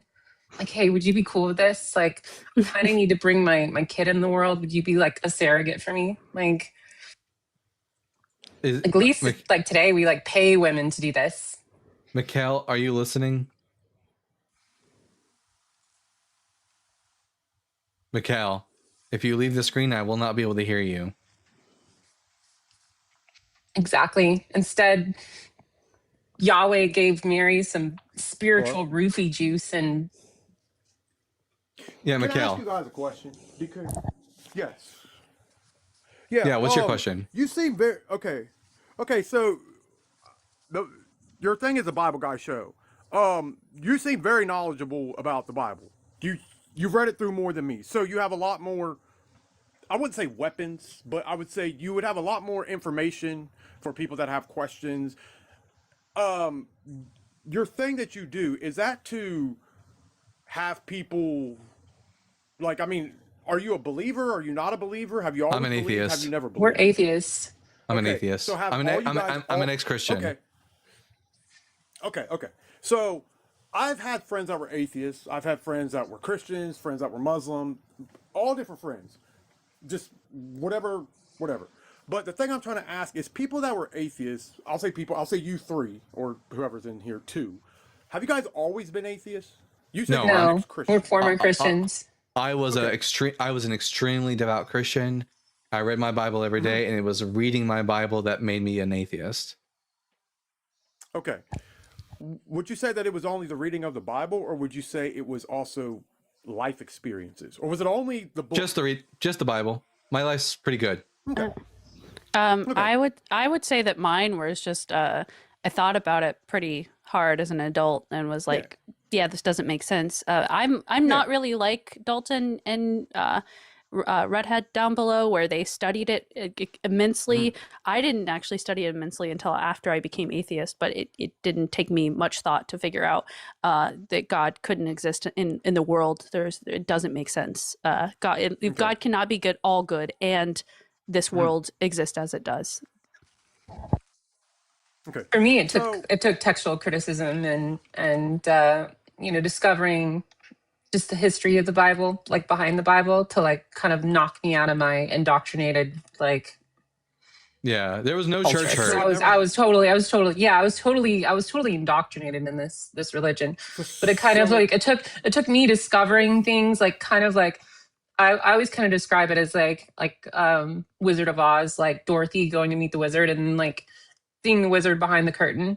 It took that type of thing to kind of like break the spell that Christianity had over me. So it never had anything to do with hypocritical Christians or Nope. the church or Nope. something happened bad in Quite the life? opposite. I It's had only the great Bible. experiences with the church. It I was had only Yeah. the Bible. I had I didn't Only have, the I didn't have great- church hurt. Not until after. So when you I read had great the Bible, experiences. so when you read the Bible Guy, when you read it with I was a logical believer. mind, figuring out Yeah. questions. I wanted to believe So- as many true things as possible and to disbelieve as many false things as possible. And I was a Christian, so I wanted to believe. At the time, my mindset was I want to believe the most true things about the Bible I can. So I would Okay. open my Bible. I read it from front to cover. I learned Hebrew, Aramaic, and Greek. And as a result of learning the Bible and learning its history, its cultural context, literary context, it became very obvious that the Bible is not inspired. Jesus was not the Messiah. Jesus did not rise from the dead. Jesus was not God. The Bible is not anti-abortion, and the Bible is not a good source for morals. And these are from the 6 points that you've gotten from reading the Bible. Yep. See, now my experience of reading the Bible was different. Mine was to notice that when I was trying to live in the world through things like bars and women and gambling and lying and cussing and all Well- those things like that, it wasn't, no, this is just my experience.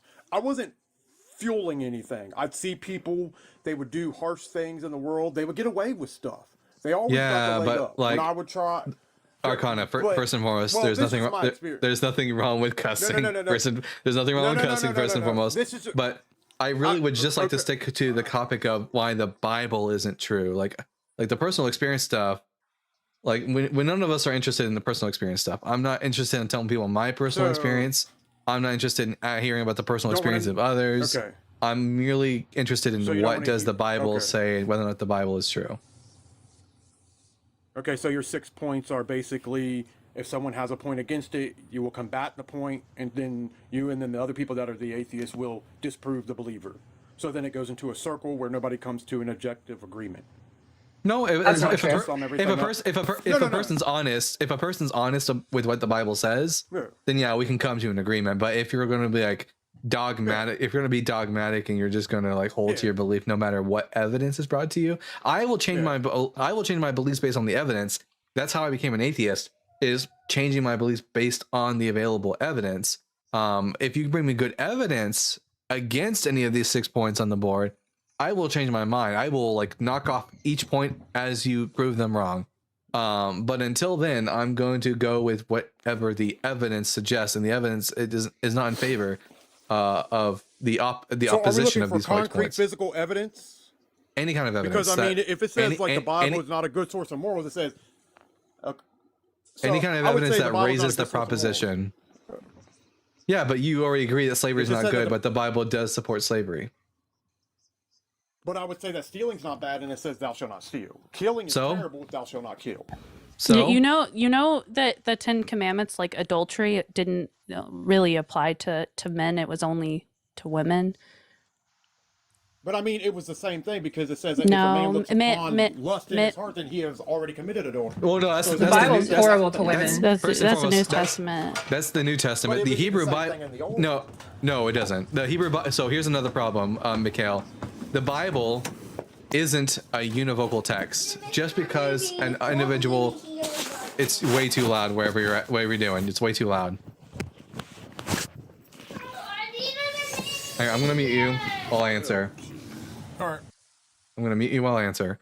The Bible, this is the big problem. The Bible isn't univocal.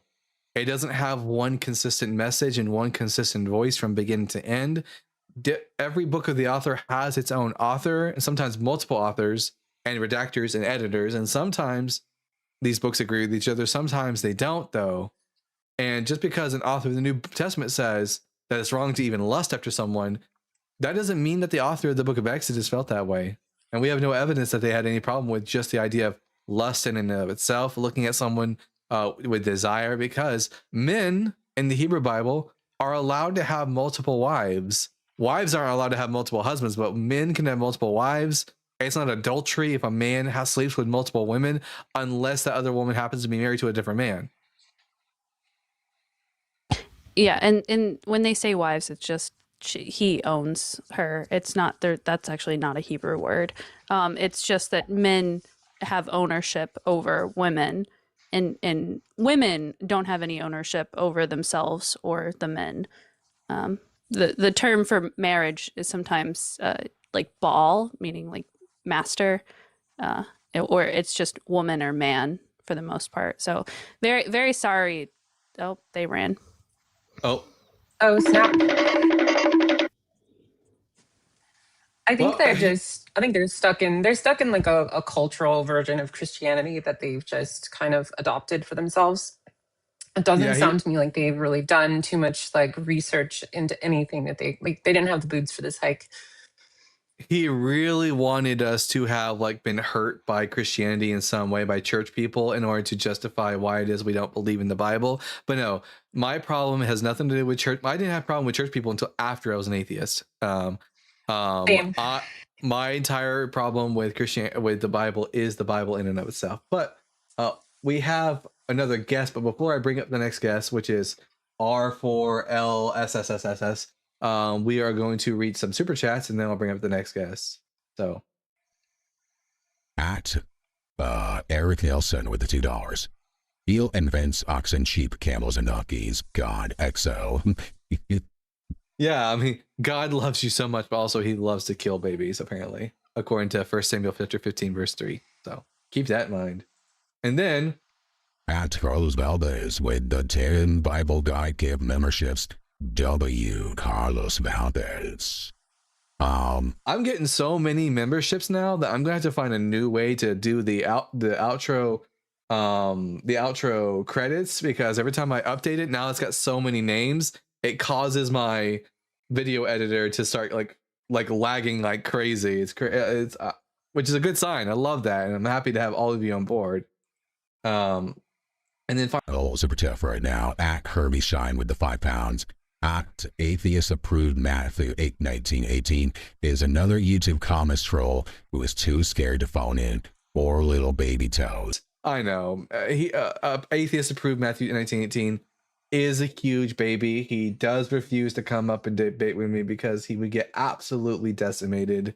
And he's smarter than, I guess he's just smart enough to not debate. He's trying to say in the comment section that Mary was a young woman, therefore that means that she was an adult, according to his Bible translation.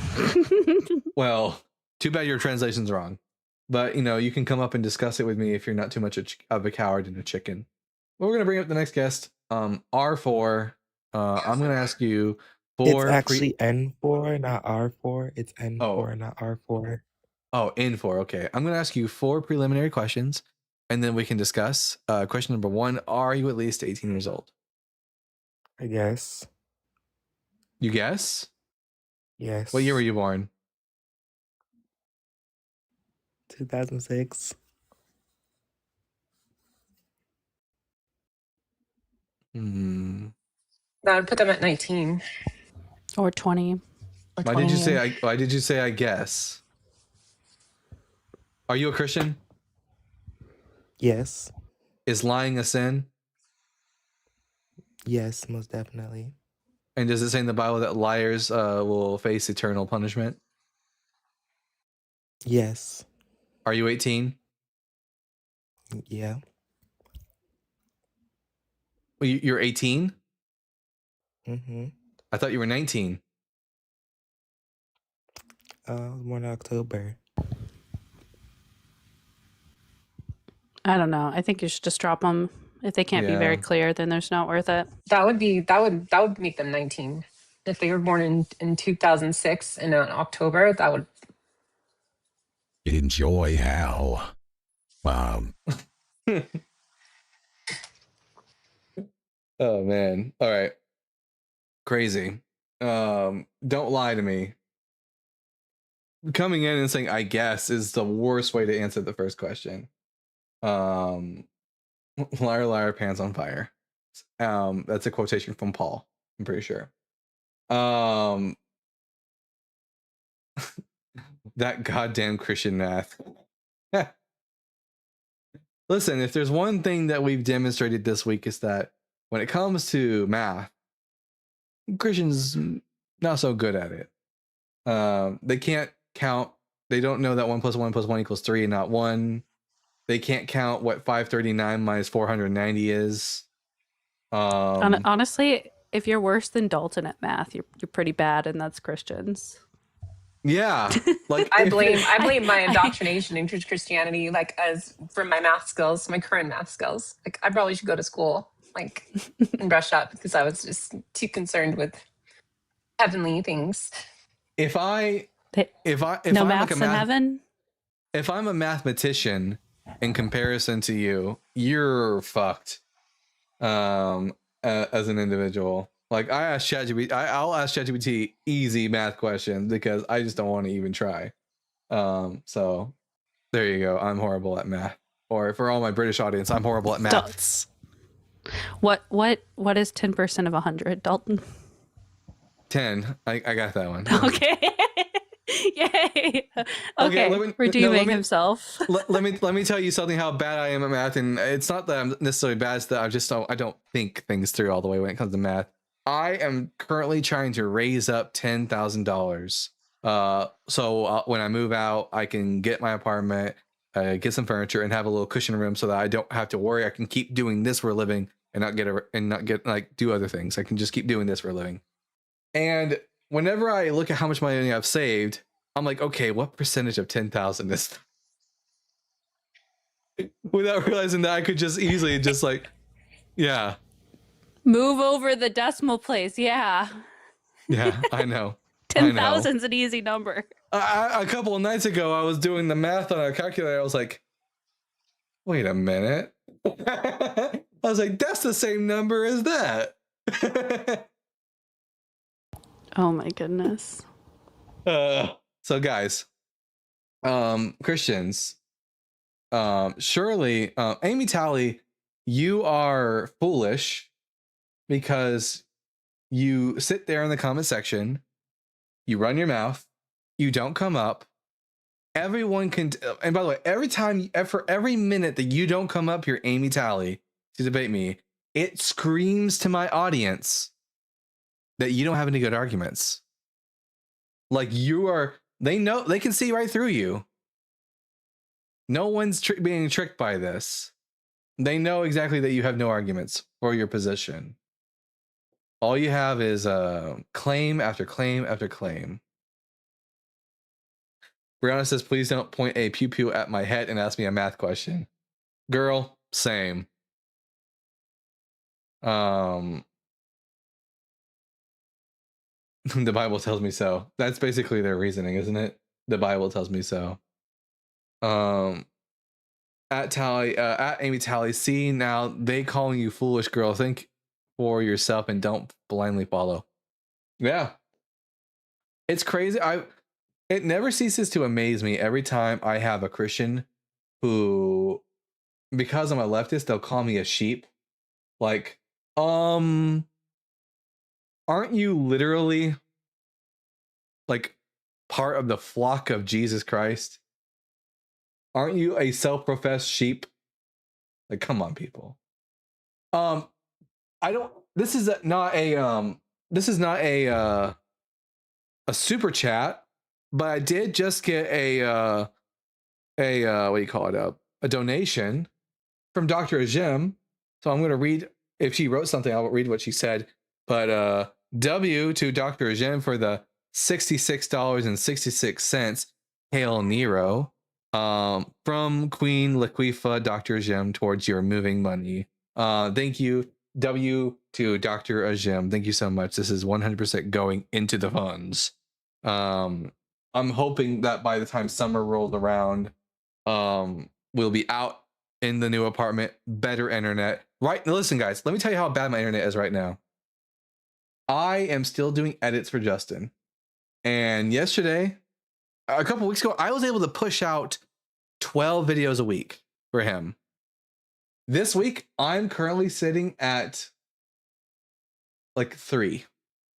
Because yesterday it took me 8 hours to upload one video to YouTube.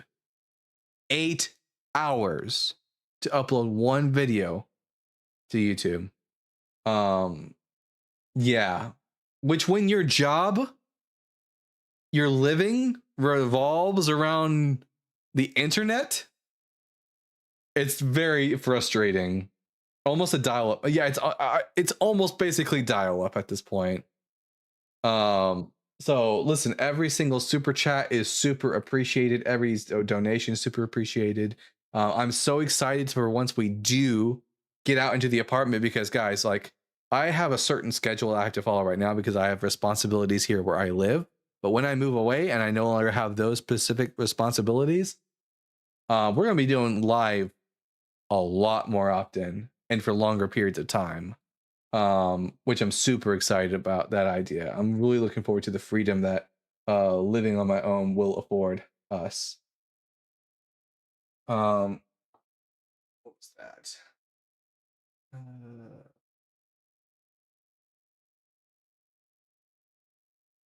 Ever since the new fucking update to iPad came out, I can't properly. How do I get this thing off my screen?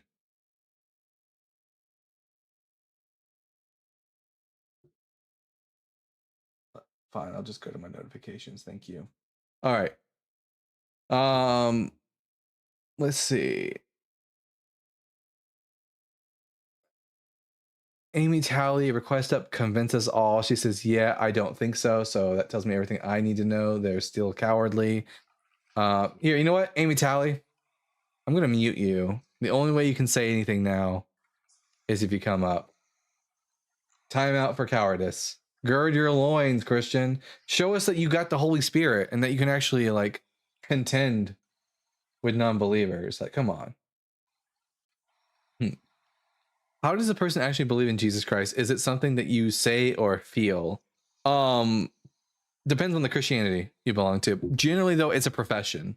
You become convinced of the proposition that Jesus was the Christ and the Son of God, and then you profess him. And then from there, it depends on what sect of Christianity you belong to. Either you like commit and do the works, or if you're like a certain kind of Protestant, you just keep saying you believe without actually having to do anything, and you can be spiritually lazy. I have a lot more respect. Yeah, if you want to click on my profile, there's a video of Rick and Morty doing the special prayer, and that's pretty much how you do it. Yes, Rick and Morty will show you how to do the prayer to accept Jesus as your Lord and Savior. Because it's so boring, no one wants to watch.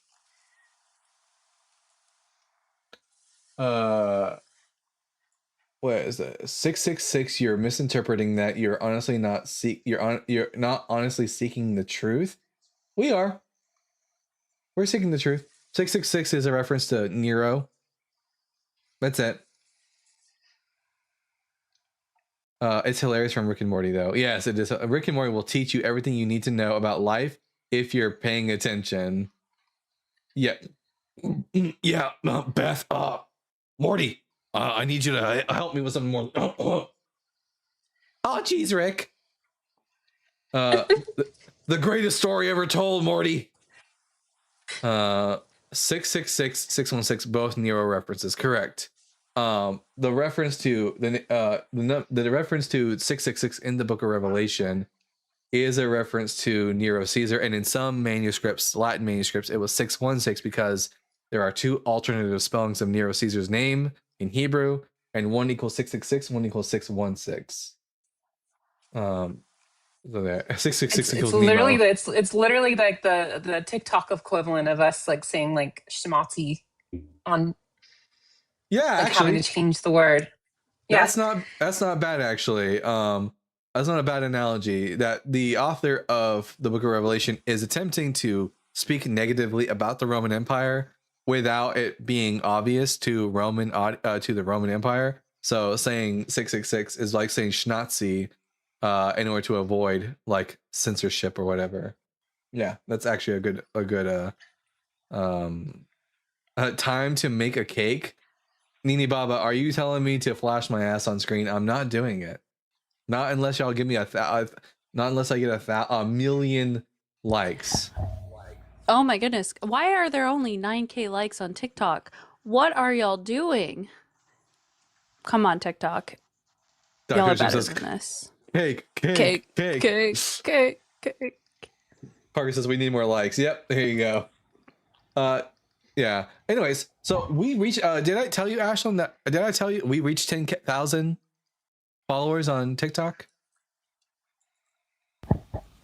I mean, I thought you already had. I did it this last week. Oh, that's amazing! Congrats! I need to Party. Wait. The present Bible is distorted. Many contradictions within it, as opposed to words of all-knowing God. Correct. Although it's not just the present Bible, like the original Bible original Bible, when the books of the Bible were originally written, as soon as the second book came out, there were inconsistencies. And so...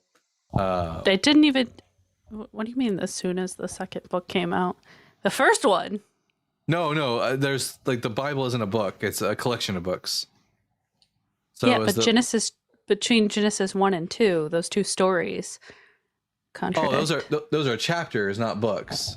I said between when the second book was given. But yeah, I mean literally. Yeah, you didn't even need that one. Yeah, it's true. Although Genesis wasn't the first book written in the Bible, they weren't published in the order that they appear in our Bibles. Published, you know what I mean. Yeah. Genesis was 3 separate books. No, the Pentateuch was 4 separate sources, one of which was written down prior to the compilation of the Pentateuch, but a composition of the Pentateuch. The other ones may or may not have been written down. It's kind of hard to say. Document? Nicholas Diamond said document? Yes. What document? Documentary hypothesis. Yes, that's called the documentary hypothesis. And for anyone who wants more information on that, I always be pushing for this book, The Composition of the Pentateuch by Joel Baden. Does the word That God was always originally carry? brought by Julius Wellhausen. Like that was the initial Yeah. person that like started the documentary hypothesis was Julius Wellhausen. Yeah. Christopher Davies says, does the word God always carry a deity or supreme being with it? Like, does the word, when we use the word Elohim or El or Eloah or Theos, the answer is not really, no. Sometimes the word Elohim is used in the Bible to refer, or Theos is used to refer not to deities proper, but to divine beings of a lesser quality. Sometimes they're even like attributed, those terms are even attributed to mere human beings, like King Hezekiah was called El Gibor, which is the mighty God. Sometimes the word El can be attributed as an appellative to a king, because in the eyes of the ancient Israelites, kings, for example, were quasi-divine by means of that they were seen as being sons of God, sitting on Yahweh's throne, and thus were seen as a semi-divine sort of being. Sometimes angels are referred to as Elohim. Could the universe be called God? Not in the Bible. And also, if the word God literally just means the universe, it has no meaning. At that point, just call it the universe. Like, there's no point in calling for all the people out there who are pantheists or panentheist, there is no real, I mean, it's kind of pointless to refer to the universe as God. Just call it the universe. If the word God means anything, it means nothing. Words are useless if they cannot denote certain subjects.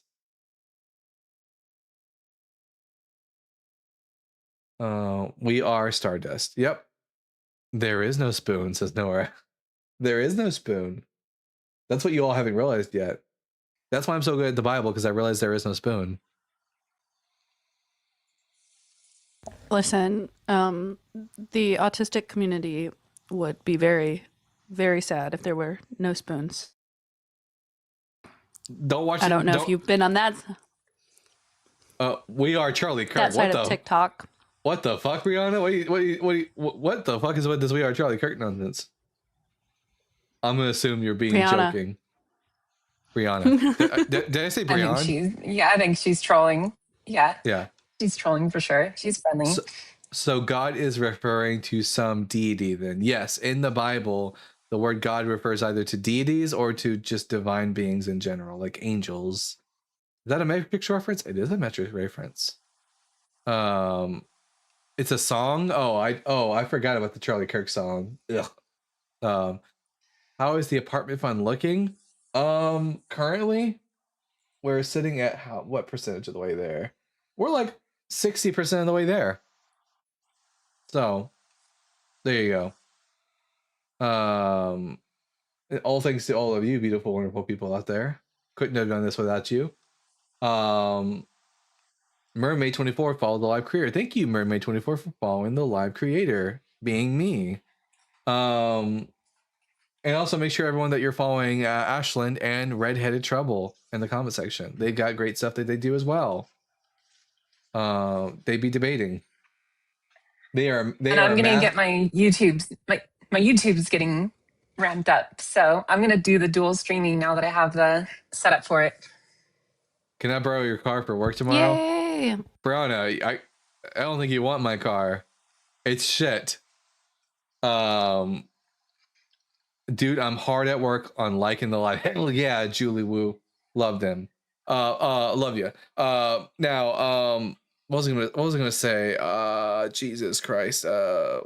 Right before, these two are so good at debating. They are master debaters, 100%.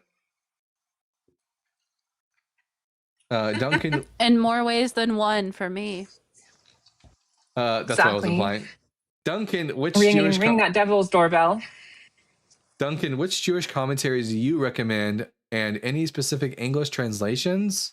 So I don't read a lot of Jewish commentaries, but there is one that I do go to every now and then. Not because I think that this person is the end all be all, but I might reference them every now and then just to see what is the Jewish position on this point, Rashi's commentary on the Hebrew Bible, and you can find an English copy of it. I'll show you guys where.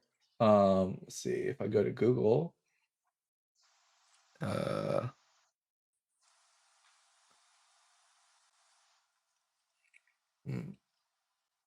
Nope, that's not what I'm supposed to do. There we go. If you go to Google, type in Rashi Chabad.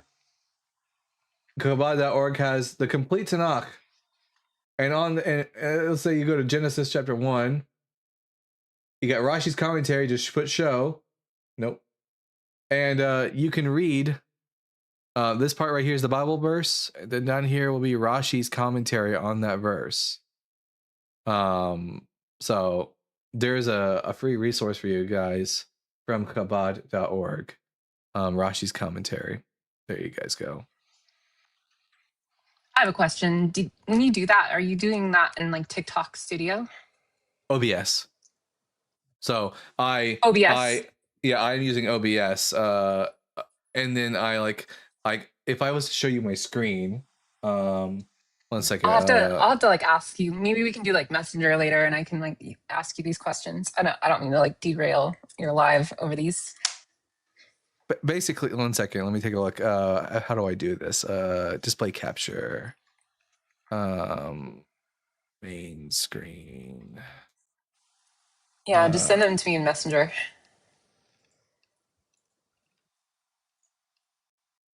Did I do it? Because I'm trying to figure out how to do that. Yeah, I'll have to run it through you. Run it. Help you with that later, because it's basically it's a free program that you can use online, and basically I mirror what I'm doing onto TikTok. Nicholas Diamond says Rashi's commentary on the Hebrew Bible. We got 2 super chats here. Helping Maggot deconstruct with the $2. No roast Christians, just another freeway with Dalton. Wait, what? That's not what this is. Anyways. I mean, it kind of is. I mean, are all three-way sexual? Larry Touch is 646 with the $5. He just said no. I'm not going to talk about it. If there's no guest in the box, do you mind doing another Hebrew lesson? Absolutely. Sure. That sounds fine by me. We can do a Hebrew lesson. What should we do a Hebrew lesson on? That's the question. Let's see. Let me open up my iPad and get my program going. The last thing we did was on Holocaust Memorial Day. So let me open my screen sharing device.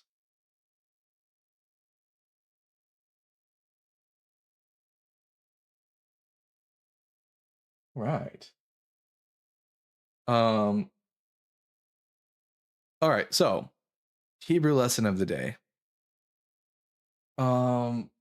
Let's think. What's it good? Oh, sure. So I guess I'll share with you one of the puns of the Hebrew Bible. So the first man, I'll ask, I'll just do this as a fun little like trivia question. Ashlyn, what's the name of the first human in the Bible? Adam? Yes, it's Adam. Now, the thing is, we often think of the name Adam as a proper name. Capital A, D, A. Doesn't that mean dirt in Hebrew? Sort Adam? of. We'll get to that in a second. So, in the Hebrew Bible, Adam isn't simply just a proper name like name Adam is today. It's more like this. It's just a noun. Adam in Hebrew, spelled Aleph, Dalet, Mem. Adam. Why is he called Adam? If you read the Hebrew Bible, it says that he was called Adam because he was taken from the dirt. The Adama. Of the earth. Yeah, he was taken from the Adama of the earth. And Adama is, sometimes it gets translated as dust, sometimes it gets translated as dirt. Personally, I think that I think that Adama is meant to be clay, because its root word, which is the root word, also spelled Aleph Dalet Mem, Edom. Edom means red. And it's probably referring to a red dirt or a red clay of some kind, which makes sense. Why is it that in the ancient myths, like in the Bible and in like the Enuma Elish, why is it that humans made out of clay? And the reason is because like the analogy is meant to be like a potter making pottery. When you make like a statue or you make pottery, you take clay and you form the figure from the clay. So in that way, the ancient authors who are using their day-to-day lives as a way of representing their myths, they have God or the gods taking clay, red clay, and forming man from it. And then generally what ends up happening in the myths is that that clay is mixed with some sort of divine essence in order to make the man. So in the case of the Hebrew Bible, that divine essence is the breath of God. And in the case of the Enuma Elish, one of the gods is killed and their blood is mixed in with the clay in order to make the first man, who's called Adamu in the Akkadian text. Adamu. Sound familiar? So God was making idols? You're actually not far off. You're actually not far off there, Nicholas, because what is an idol? It's an image. Throughout the Hebrew Bible, idols are referred to as Tselem, as an image. And what is mankind called in the book of Genesis chapter 1? They are those who are made B'Tselem Elohim, in the image of God. They are, in fact, images of the gods. So in a sense, humans are like idols for the gods. So crazy thing about idols in the Bible is that while the Bible, at least rhetorically, speaks negatively about idols, there are other objects in the Hebrew Bible that serve the same purpose and function as idols in the Hebrew Bible. So growing up, I always thought that pagans literally thought that the statues of their gods were their gods. So if a pagan had a Greek pagan had a statue of Zeus, they thought the statue was literally Zeus. That's the way I thought it was when I was a kid, because that's the way a lot of Christians portray it. This isn't, in fact, how idols were portrayed in the ancient world. The belief wasn't that the statue was themselves the god, nor was it that they were merely a representation of the god, but rather that the idols served as a material media by which the deity would make themselves become present in the room. That they would presence themselves through the material media of the idol. And while the Hebrew Bible does do away with idols, functionally, we have other cultic objects amongst the Hebrews that functioned in the same way, such as primarily the Ark of the Covenant. The Ark of the Covenant, though it wasn't an anthropomorphic reference to Yahweh, it did serve the function as being a material media that presents the deity. Yahweh was thought to be wherever the Ark of the Covenant was, so much so that in the book of Numbers, the Ark of the Covenant is lifted up, and Moses says, "Rise up, O Yahweh." And then when the Ark of the Covenant moves, he says Yahweh is on the move. And then when it rests, he goes, Yahweh has returned to his resting place. He's pointing to the Ark of the Covenant, and yet he's saying that is Yahweh, because the Ark of the Covenant is presencing, manifesting Yahweh. And Jesus serves the same function in the New Testament. He is an anthropomorphic material, personal media by which the presence of God is manifested, which is why Thomas is able to point to him and say, "My Lord and my God," not because Jesus is himself the deity, but because he's able to presence the deity in the same way that an idol is able to presence the deity. In fact, he's called the image of the invisible God in the book of Colossians. So while the New Old Testament does prohibit idolatry, in word, functionally, there are other objects and persons that serve the same function as idols in the Old Testament.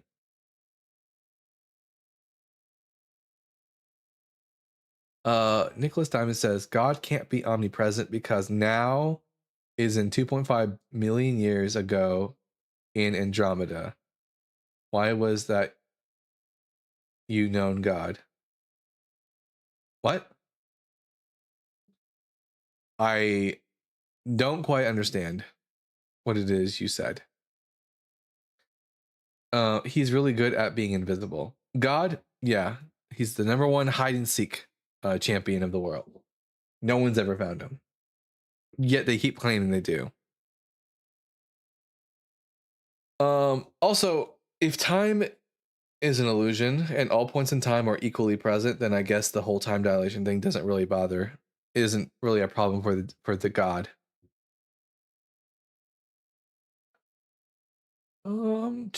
Maybe we've been on an hour again, so maybe we need to do another restart, and hopefully we'll get some opposition in here. We'll give that a try. So real quick, I'm just gonna end the live on the TikTok live, not the YouTube live. And then we'll restart it. And hopefully we'll get some Christians in here who want to debate. Am I just too intimidating? Is that what it is? Do you think the Nehushtan was a real idol in the temple? Yeah. Even the Bible makes it clear that the Israelites were worshiping the Nehushtan, which for anyone who doesn't know, the Nehushtan is the bronze statue of the bronze serpent on a pole statue. That it was worshipped in the temple. Now, the Hebrew Bible portrays it as if this is some sort of perversion, but in all likelihood, it's probably just that the Nehushtan, along with the Asherah pole and the Ark of the Covenant, were cultic objects that were worshipped as being presencing the deity. And over time, some of these, like the Asherah pole and the Nehushtan, were like sort of weeded out after the Josiah Reformation.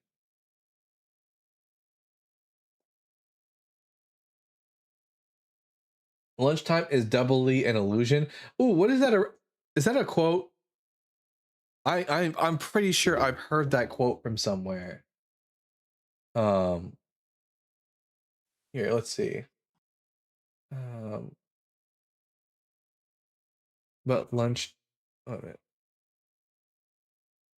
But lunchtime is doubly an illusion.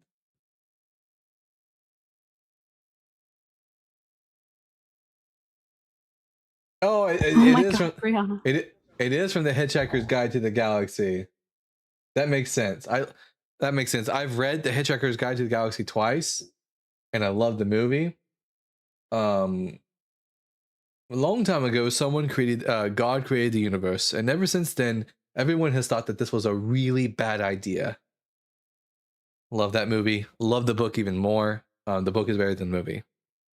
Brianna says, I'm back and I've started my third Red Bull. Hell yeah, Brianna. Definitely my favorite book, yeah. Maybe not that many Red Bulls. Just for health sakes. Yeah, what she said. Yeah, that's what I meant to say. The meaning of life is always 42. That is correct. If anyone ever asks you what the meaning of life is, just tell them 42. It is 42. Yeah. Were idols specific to location, like in the temple? No. There were other idols in other places. There were idols located, for example, at Bethel. Not just the temple. Cultic sites were all over the land of Israel. Siri will say 42 if you ask her. No way.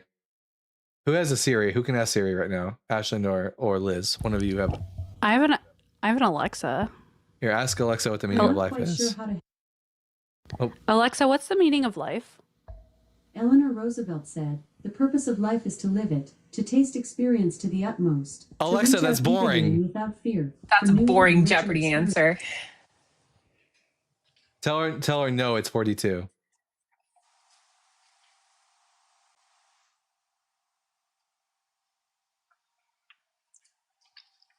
Ash. See, I have a really old Alexa. She doesn't you can't talk to her like she that. doesn't take no. I don't want to spend the money to replace it because it works just fine for what it does. And it's just spying on me anyways, so. Nora says Siri will also beatbox if you ask her. That's so cool. I maybe one day I'll get like a little house assistant like that, but I'm too poor for that right now. What is the answer to life? Someone said it's 42. Ashland has Grandma Alexa. It would look like it. It would seem like it. Now, everyone, make sure you're tapping that screen, sharing the live with those you love, with those you hate, with your friends and with your enemies. Christians out there. Hey, I'm Dalton the Bible Guy. I'm an atheist, and I know more about the Bible than most Christians on TikTok. So if you'd like to come up and convince me that one of the 6 points above my head is wrong, feel free to come on up and we'll have a nice cordial conversation. If you're cordial. Also, make sure if you're in TikTok, you're tapping that screen. We want to get up to 30,000. This is just a number that I've been suggested by apparently some really good political TikTok crew that work for some really high-end people. And this is what I'm being told. So if you just tap until 30,000, apparently that helps get the algorithm out there and protects you a little bit from not getting taken down. And on YouTube, you could just like it. Just go hit the thumbs up button, and I won't find you in your sleep. Or don't and let her, because some of you are SWFS. Brianna says my Siri called me the F slur once. That's wild. Siri, do better. Wait, what? I didn't know it was allowed to use that word. Siri could use any word, I'm sure. Tash Ben says, I have a question. What book would you recommend that goes over the context of the Bible? I suppose a really good starter pack for you would be the Atheist Handbook to the Old Testament by Dr. Joshua Bowen. Or you could also go with an Introduction to the Hebrew Bible by John J. Collins. Those are both good. Dr. Bowen actually visited my live last night. Oh, really? How is Dr. Josh? He didn't come on the panel, but he was in the comments. Oh yeah, love that guy. He calls himself the Bowtie Bible Guy. I ain't gonna fight him on it. It's close, but it's not so close that I'm bothered by it. The Skeptic's Guide to the Bible. Never heard of it.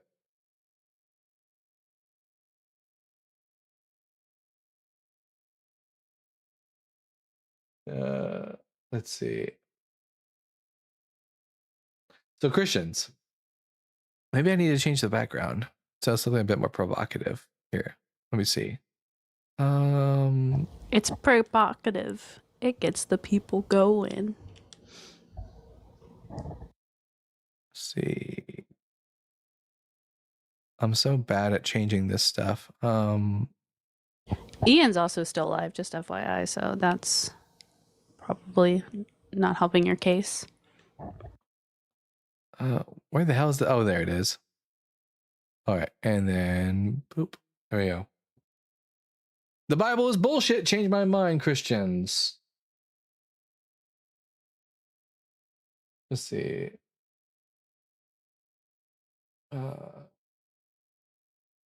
Yes, look at all those hearts going. Let's see them likes going. Which assistant is best for Android OS? I wouldn't know. I just use ChatGPT. I don't use all the assistant. Actually, my default assistant on my phone is ChatGPT. He's Dalton the Bible Guy. He is not Dalton the tech guy. I can promise you that one. One time we were on Discord and he couldn't figure out why he couldn't hear me because he had it on phone mode, not speaker mode on Discord. So I'm just gonna leave that one there. Yeah, I not no good with technology. The fact that I'm running OBS right now is wild. I've learned a lot of computer stuff in the last month and a half of doing this. It's crazy. It's a whole new world, whole new opportunity. Also, I tried modding Skyrim on the PC, and I'm bad at it, but I got better. But still, my computer isn't up to par for modding Skyrim.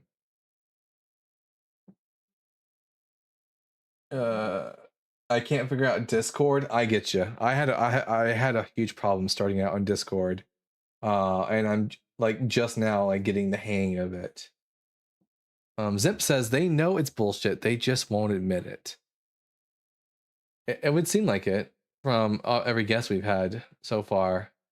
What the fact that we haven't been getting a lot of guests lately tells me that they know they aren't going to be able to prove that the Bible isn't bullshit. Like they don't have good arguments for the Bible. That's what it looks like. I was getting tons of guests last night. This is wild. Yeah. You tell them to come and fight me. Not literally though, but you know. Disguise is fear. Were these Christians men? On coming on my yeah, mostly male. I only had like one. I think I had like one girl. They love correcting women. That's why. Yeah, I'm a man. That definitely seems to be the case. That Constantine guy came on my live last night, and that was kind of. Oh, what guy? I think their username is Constantine or something like that. Is it supposed to be Constantine like Emperor Constantine or Constantine like the superhero Constantine? I think it's like the Emperor. I don't know. They had like they did have like a superhero, like I forget I'll have to go back like in the live and see their actual like name. But they came on and they started like just speaking Greek, and they were just being really they were off skating because we were talking about the census of Quirinius and Herod the Great. Oh yeah, they never have an answer for the Quirinius problem. The closest that he was saying in the Greek that is like, oh well, it's the first census, so there's multiple censuses, and I'm just like, well, yeah, the first census was in like 6 CE, like 6 CE, yeah, exactly, and Herod died in 4 BCE. So, how are you not seeing the problem? Yeah. Hey, and he just kept on speaking Greek at me, and I'm just like, okay, dude. Omni Kevlar says, are you only looking for ops, or can Franleys come up and ask a question? Franleys can come up and ask a question. Omni Kevlar.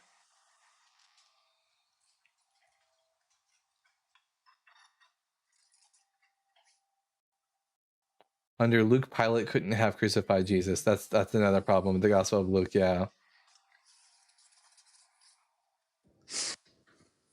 It just bothers me like how disingenuous like a lot of these Christians become with like the data.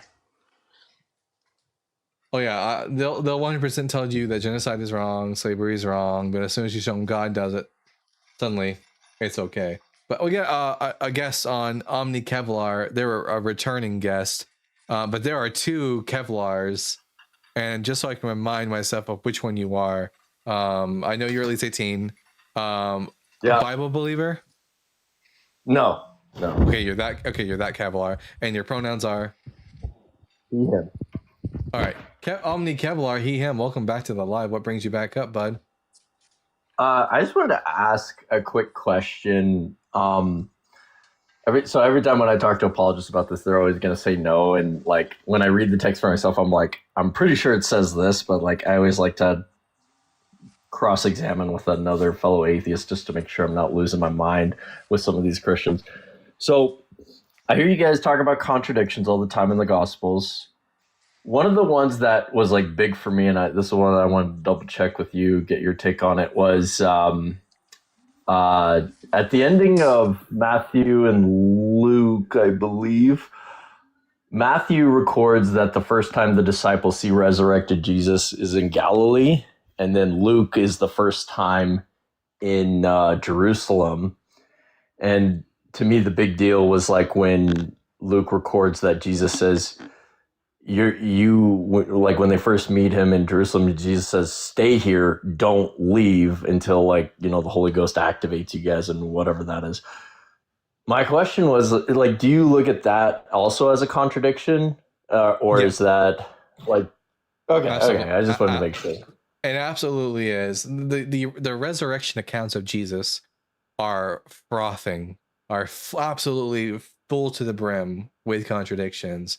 How many women were at the tomb? How were there angels at the tomb or no angels? Was the tomb closed or was it opened? I mean, was it night? Was it day? What? And also, of course, the appearances of Jesus. It's all kinds of contradiction problems. And although they'll just say nuh-uh. I'm guessing that was their argument to you, was nuh-uh. Well, yeah, and it's just like what I tell them all the time is like, these aren't the because like usually their argument is, oh, we would expect eyewitness accounts to get some things wrong. To a degree, I agree. I see that, but what I tell them all the time is like, these aren't just normal contradictions. These are like very big ones, though. This isn't like that. I don't expect eyewitness. Like I tell people all the time, yes, you would expect if you're witnessing a car accident, some details will be wrong, but I don't expect them to report the same car accident in different towns. You know what I mean? And they're not even, and we can't even say they're eyewitnesses. So that's even a huge step too, because of the way it's being written down and the reasons they come up with that, saying that, oh, well, these church fathers decades later are saying such and so we should just have to take their word for it. It's like, I remember Luke tells us it's not an eyewitness. He's not an eyewitness. Yeah, he explicitly tells us he's not an eyewitness. It would also be like if someone said, "I saw the car." Not only if they said different towns, but if they said the car accident. One said the car accident happened in the 90s, and the other one said it happened in the early 2000s. Like, what? Like, which one is it? Yeah, because like I remember when I saw this. This to me was like, and this was like 3 years ago or so when I was first deconstructing and then eventually deconverted. But I remember like looking at this and being like, this like completely shattered. It wasn't like it didn't shatter, but in the moment I was like, oh my gosh, like I don't know what I'm gonna like I was still investigating my faith, but this was it was a shocking moment for me. It was like, oh my gosh, because like it was such a big deal for me, because I was like, I took for word what they were saying, but I was like, okay, come on. Like, you're telling me you're writing about Jesus' resurrection and you guys can't agree about where you first met Jesus. Like, you guys can't agree on that. Like, this is a yeah. So yeah, that's all I have for you guys. Here's a good Bible question, Omni Kevlar. When was Peter first given the name Peter? At what point in the ministry?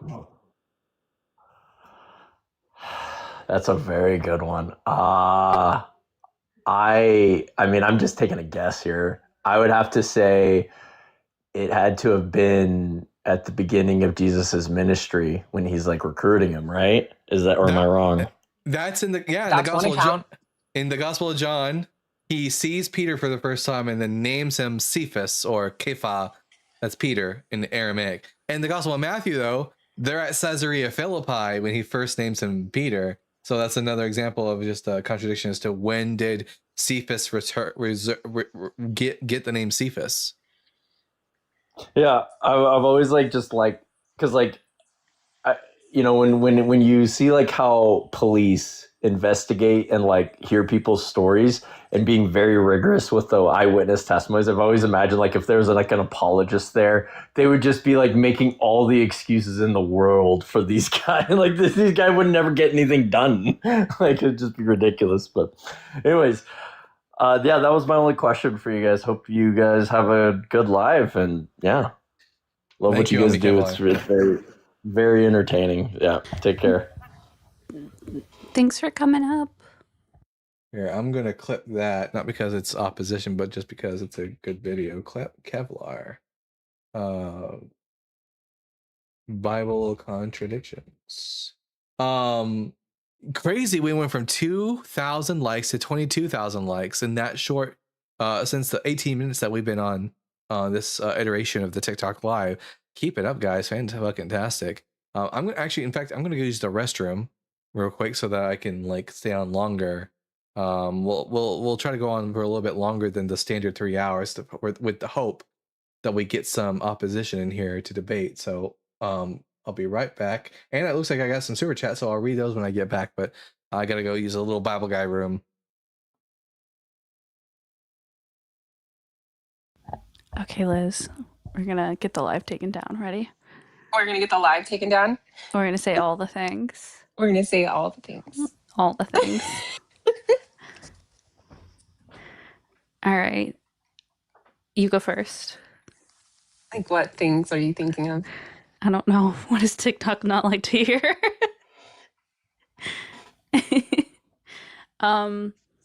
Yeah, the TikTok shop is horrible. Yeah, beep beep beep beep beep. Beep. Are you serious? Are we gonna really do that or what? Like, No, obviously not. Asking me if I'm serious. Yeah, free Palestine. That'll get the TikTok doesn't like that. Free Palestine. That's Free hilarious. Palestine. Exactly, free Palestine. I said that on my live last night. Richard Cox says, I'm gay. Oh, I'm bi, so I'm like half gay. You know, I thought I was bi, but yeah, I'm pretty much just gay. Oh yay, so is Liz on the market? Yeah, definitely. Like I'm single, ladies. Can I get your number? I'm trying to shoot my shot here. Hot. Yeah. Okay. This is turned into the Bible Guy dating show.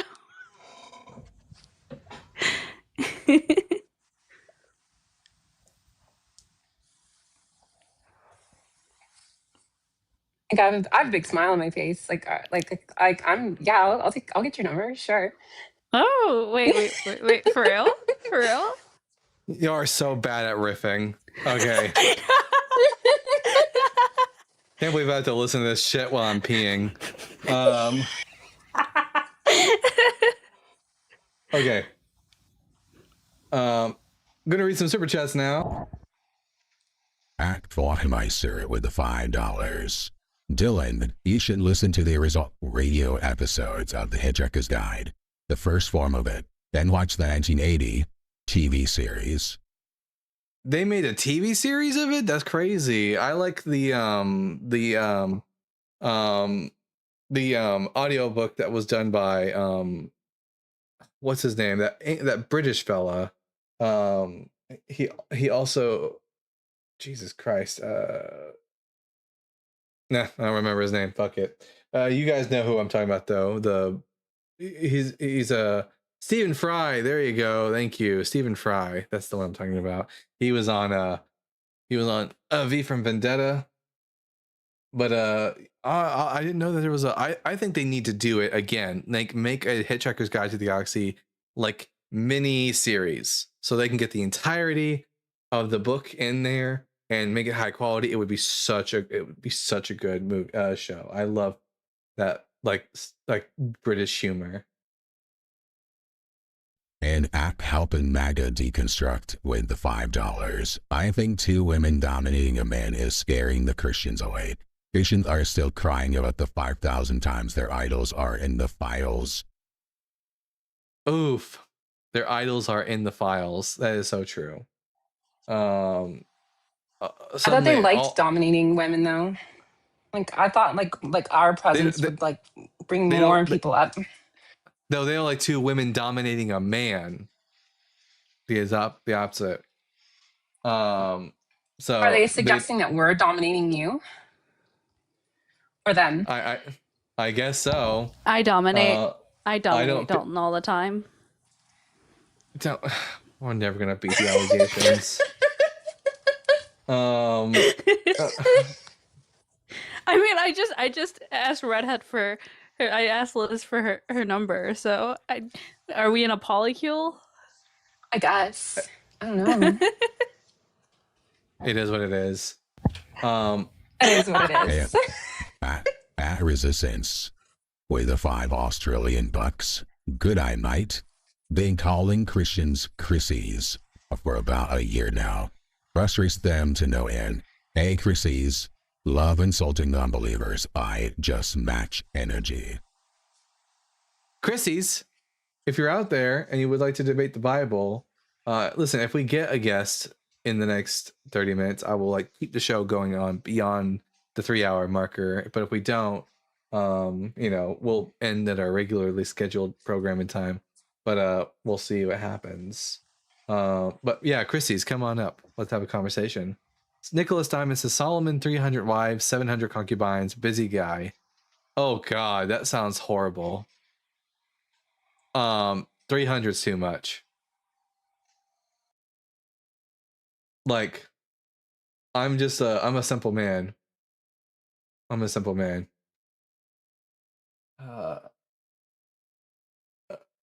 Just one. Oh wait, and at K Dizzle 19 with the $1.99.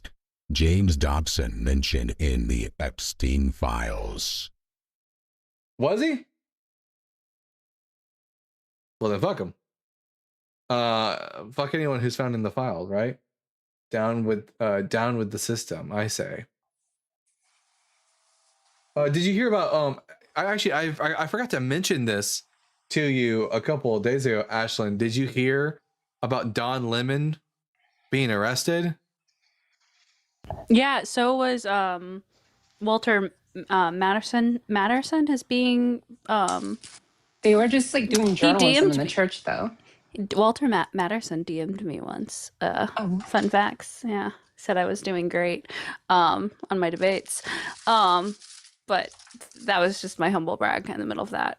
Ignore that.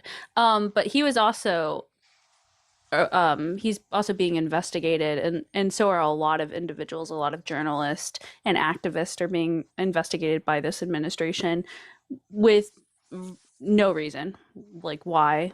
They have no idea what they've done. Fuck free speech and freedom of the press, I suppose. Yeah. I out keep cooking Dalton will do, Nicholas.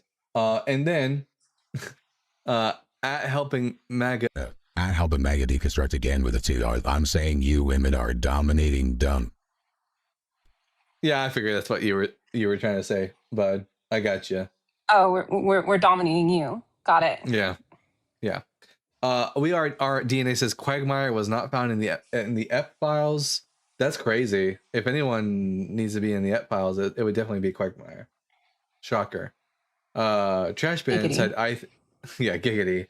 I think half the likes are from me, LMA. Hey, then hell yeah, Trash Bin. If half the likes are from you, fucking crushing it, bud. I'm experiencing a sugar crash. Send helps and beyond. Shocker. That's why you go with 5-hour energy drink. Hours of energy now, no crash later. Add. It's crazy. We don't have any guests. Jeez. Honestly, why didn't you use those Christian energy drinks where the Holy Spirit could enter you? I don't know what the Christian brand is doing for you. I might. Ashlyn, all this talk of, entering you and stuff like that and wanting my number, it's making me feel a certain type of way. That was the goal. At Resistance with the $5 Australian. Good I might. Jeff, that name, that's it. I'm not sure if I can say the name without TikTok because someone tried to just write the name down and send it in a message, and then TikTok censored it, which is very troubling. So J.E. and J.K. Rowling are in the Donald Trump files. J.K. Rowling was found in the files? Yeah. Holy shit. What was she doing? They invited Epstein to some private event after, get you this is after he was knowingly being investigated and I think convicted for certain things. But yeah, this probably was a private team, but J.K. Rowling would have had known this. It was to some private Harry Potter event. Wow. So trans women aren't women apparently, but let's just hang out with J.E.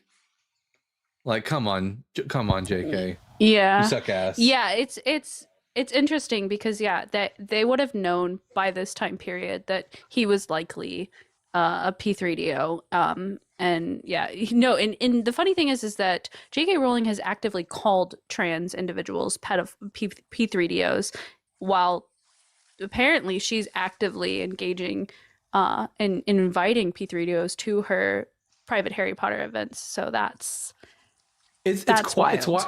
It's wild that in the early 2000s there were so many Christian moms who were anti-Harry Potter and anti-J.K. Rowling. Little did they know how much they had in common with each other. Crazy. Strange bedfellows. Brianna says, eat the rich. Absolutely. With a side of sauce, please. P3DO sounds so much like Star Wars. I know P3DO sounds like the worst droid ever. Like, get off me, P3DO. I'm asking to translate something, you asshole. Jesus Christ. Okay, anyways. And at Brian Peck with the $2. Gals, you're going to scare the Christians on this. Christian men are just scared of women. Okay, listen, no. You go on their internet search history. I guarantee you, it's all women, and I'm not even just exclusively cis women. I guarantee you, it's also trans women. Like they hide all the stuff. They are repressed. Oh yeah, as an ex-Christian, I can confirm this. Yeah, I heard this that they have on the high, throughout the Bible Belt has the highest consumption of trans women porn. But yeah, 100%. Yes. Yeah, as an absolute corn. fact. Yeah, corn on the cob. Yes. Yep. Every time I get a transphobe that comes in here, I just kind of just in the back of my mind assume that they're watching it on the side. Saythiam says, we live in a feudal world still, just an illusion of egalitarianism. Yeah, down with the system. They call that the Eastine bot. What, P3DO? Yeah. Fern said in the Discord, goes, no P3DO, I will not oil your joints. Quit asking. James says, I feel like there's so many jokes for that. Y'all see Dennis Prager defending AI child corn? I wouldn't be surprised. Nuh-uh. Are you serious? I'm gonna have so much stuff to go look up after this about all these people, just to fact check all these claims, because that is. I feel so behind. I'm learning a lot of wild things about people tonight. People that I already didn't like, so it's no skin off my back. Is that the same? I need sources. I need sources for all these claims. Christians, I mean, it's really difficult. I need you to come up so we can debate. I'm Dalton, the Bible guy, and the Bible is bullshit. Oh, godless engineer. Ouch. Dalton, can you explain your decision to cosplay a testicle? Does that get the bears? Does that get the bears? That deserves the bears. Godless, this is for you. Also.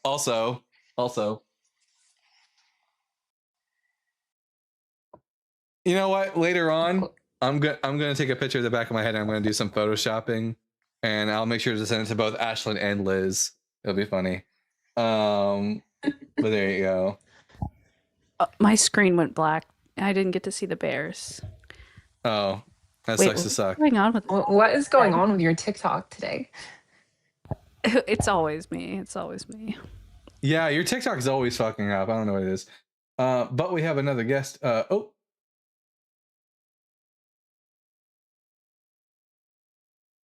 Did both of y'all simultaneously drop?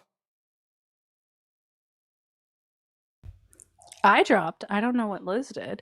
Also, for whoever sent me a message request and just sent me a YouTube video, I'm not watching that. I don't know who you are. If you It said disconnected by moderator. Oh, did I accidentally disconnect you? I have was no idea. disconnecting myself. I'm sorry. I thought I was hitting my own. I disconnected myself. We have a guest here. And now we don't have a guest here. I think that was an accident probably on their part. Look, Dalton hasn't responded to me last text, so it's deserved. Wait a minute. I sent you a text. I did respond to your last text, Godless. Oh wait, did you send me another one? In a minute. Oh, you did send me another one. Let's see.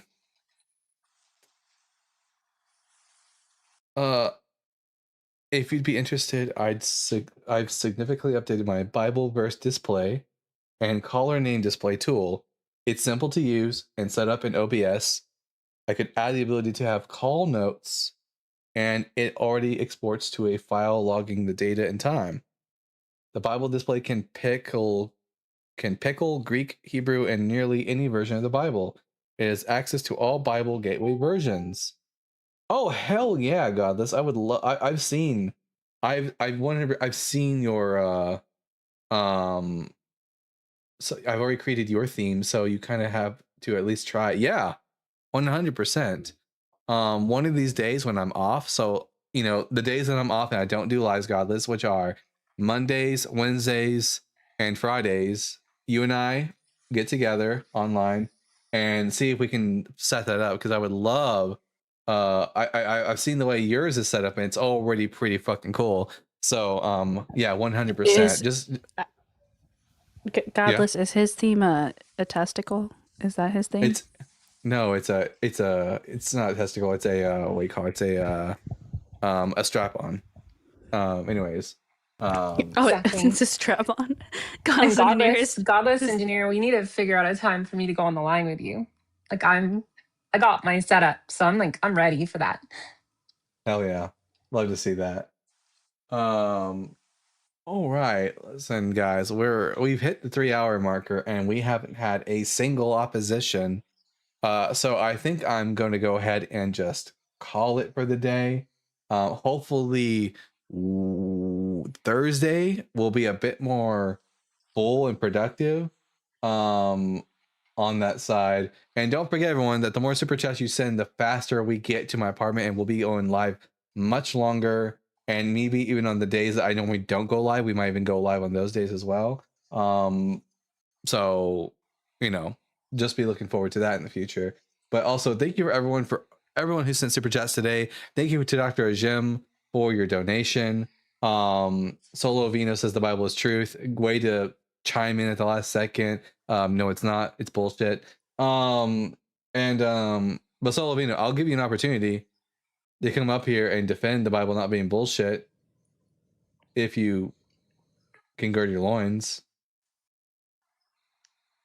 Or are you just going to be a keyboard warrior? If you're going to be a keyboard warrior, I'll just end the live right now. Oh, Solovino. That's right. Oh, I thought Solovino was... No, you're friendly. Never mind. Sorry. He's a friendly. Yeah, you're just trolling. I got you. I've seen your. I think I've seen your name around, anyways.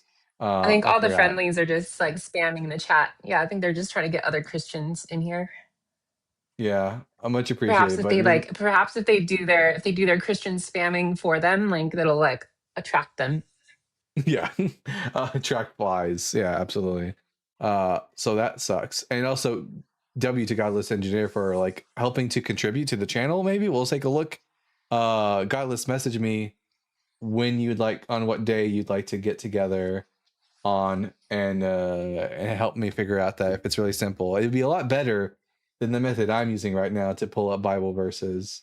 Be a lot better for the all together. But anyways, let's take a look and see who we can send a raid to. Let's see. Who is live right now?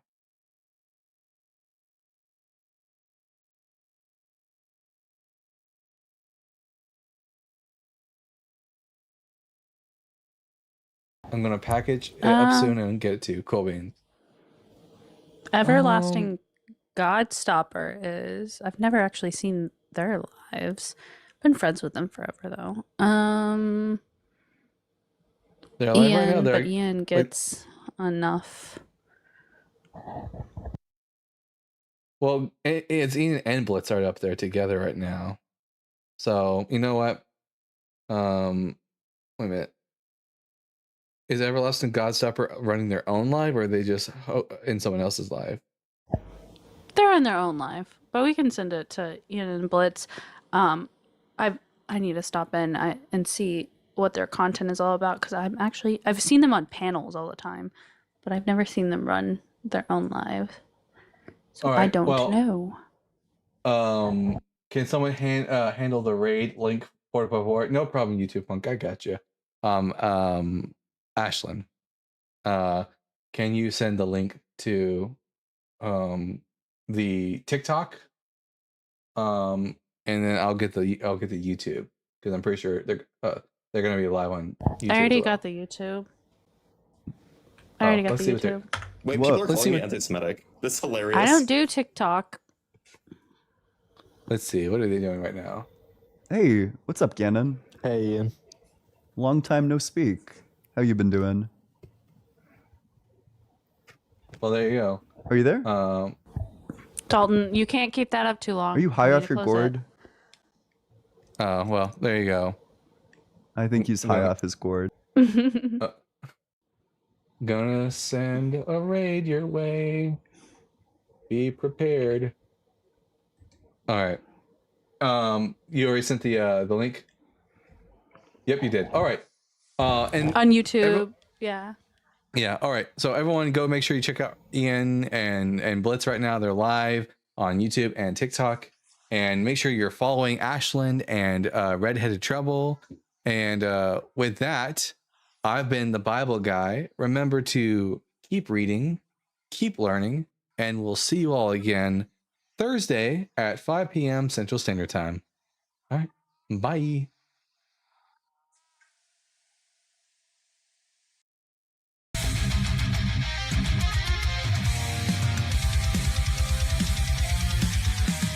Born from dust and questioning fire, wielding truth like a sword of desire. Ancient scrolls and cosmic flame, he tears through myth, he breaks the chain. Echoes of prophets, the scars align, knowledge and thunder intertwine. Reason ascends where blind faith fell, he reads the word and he reads it well. The Bible guy, seeker of the light, through time and fire he rides the night, with reason's blade and wisdom's cry. The world shall hear the Bible guy. Scrolls of ages, words aflame, he dares to question every name. From Eden's dawn to Calvary's sky,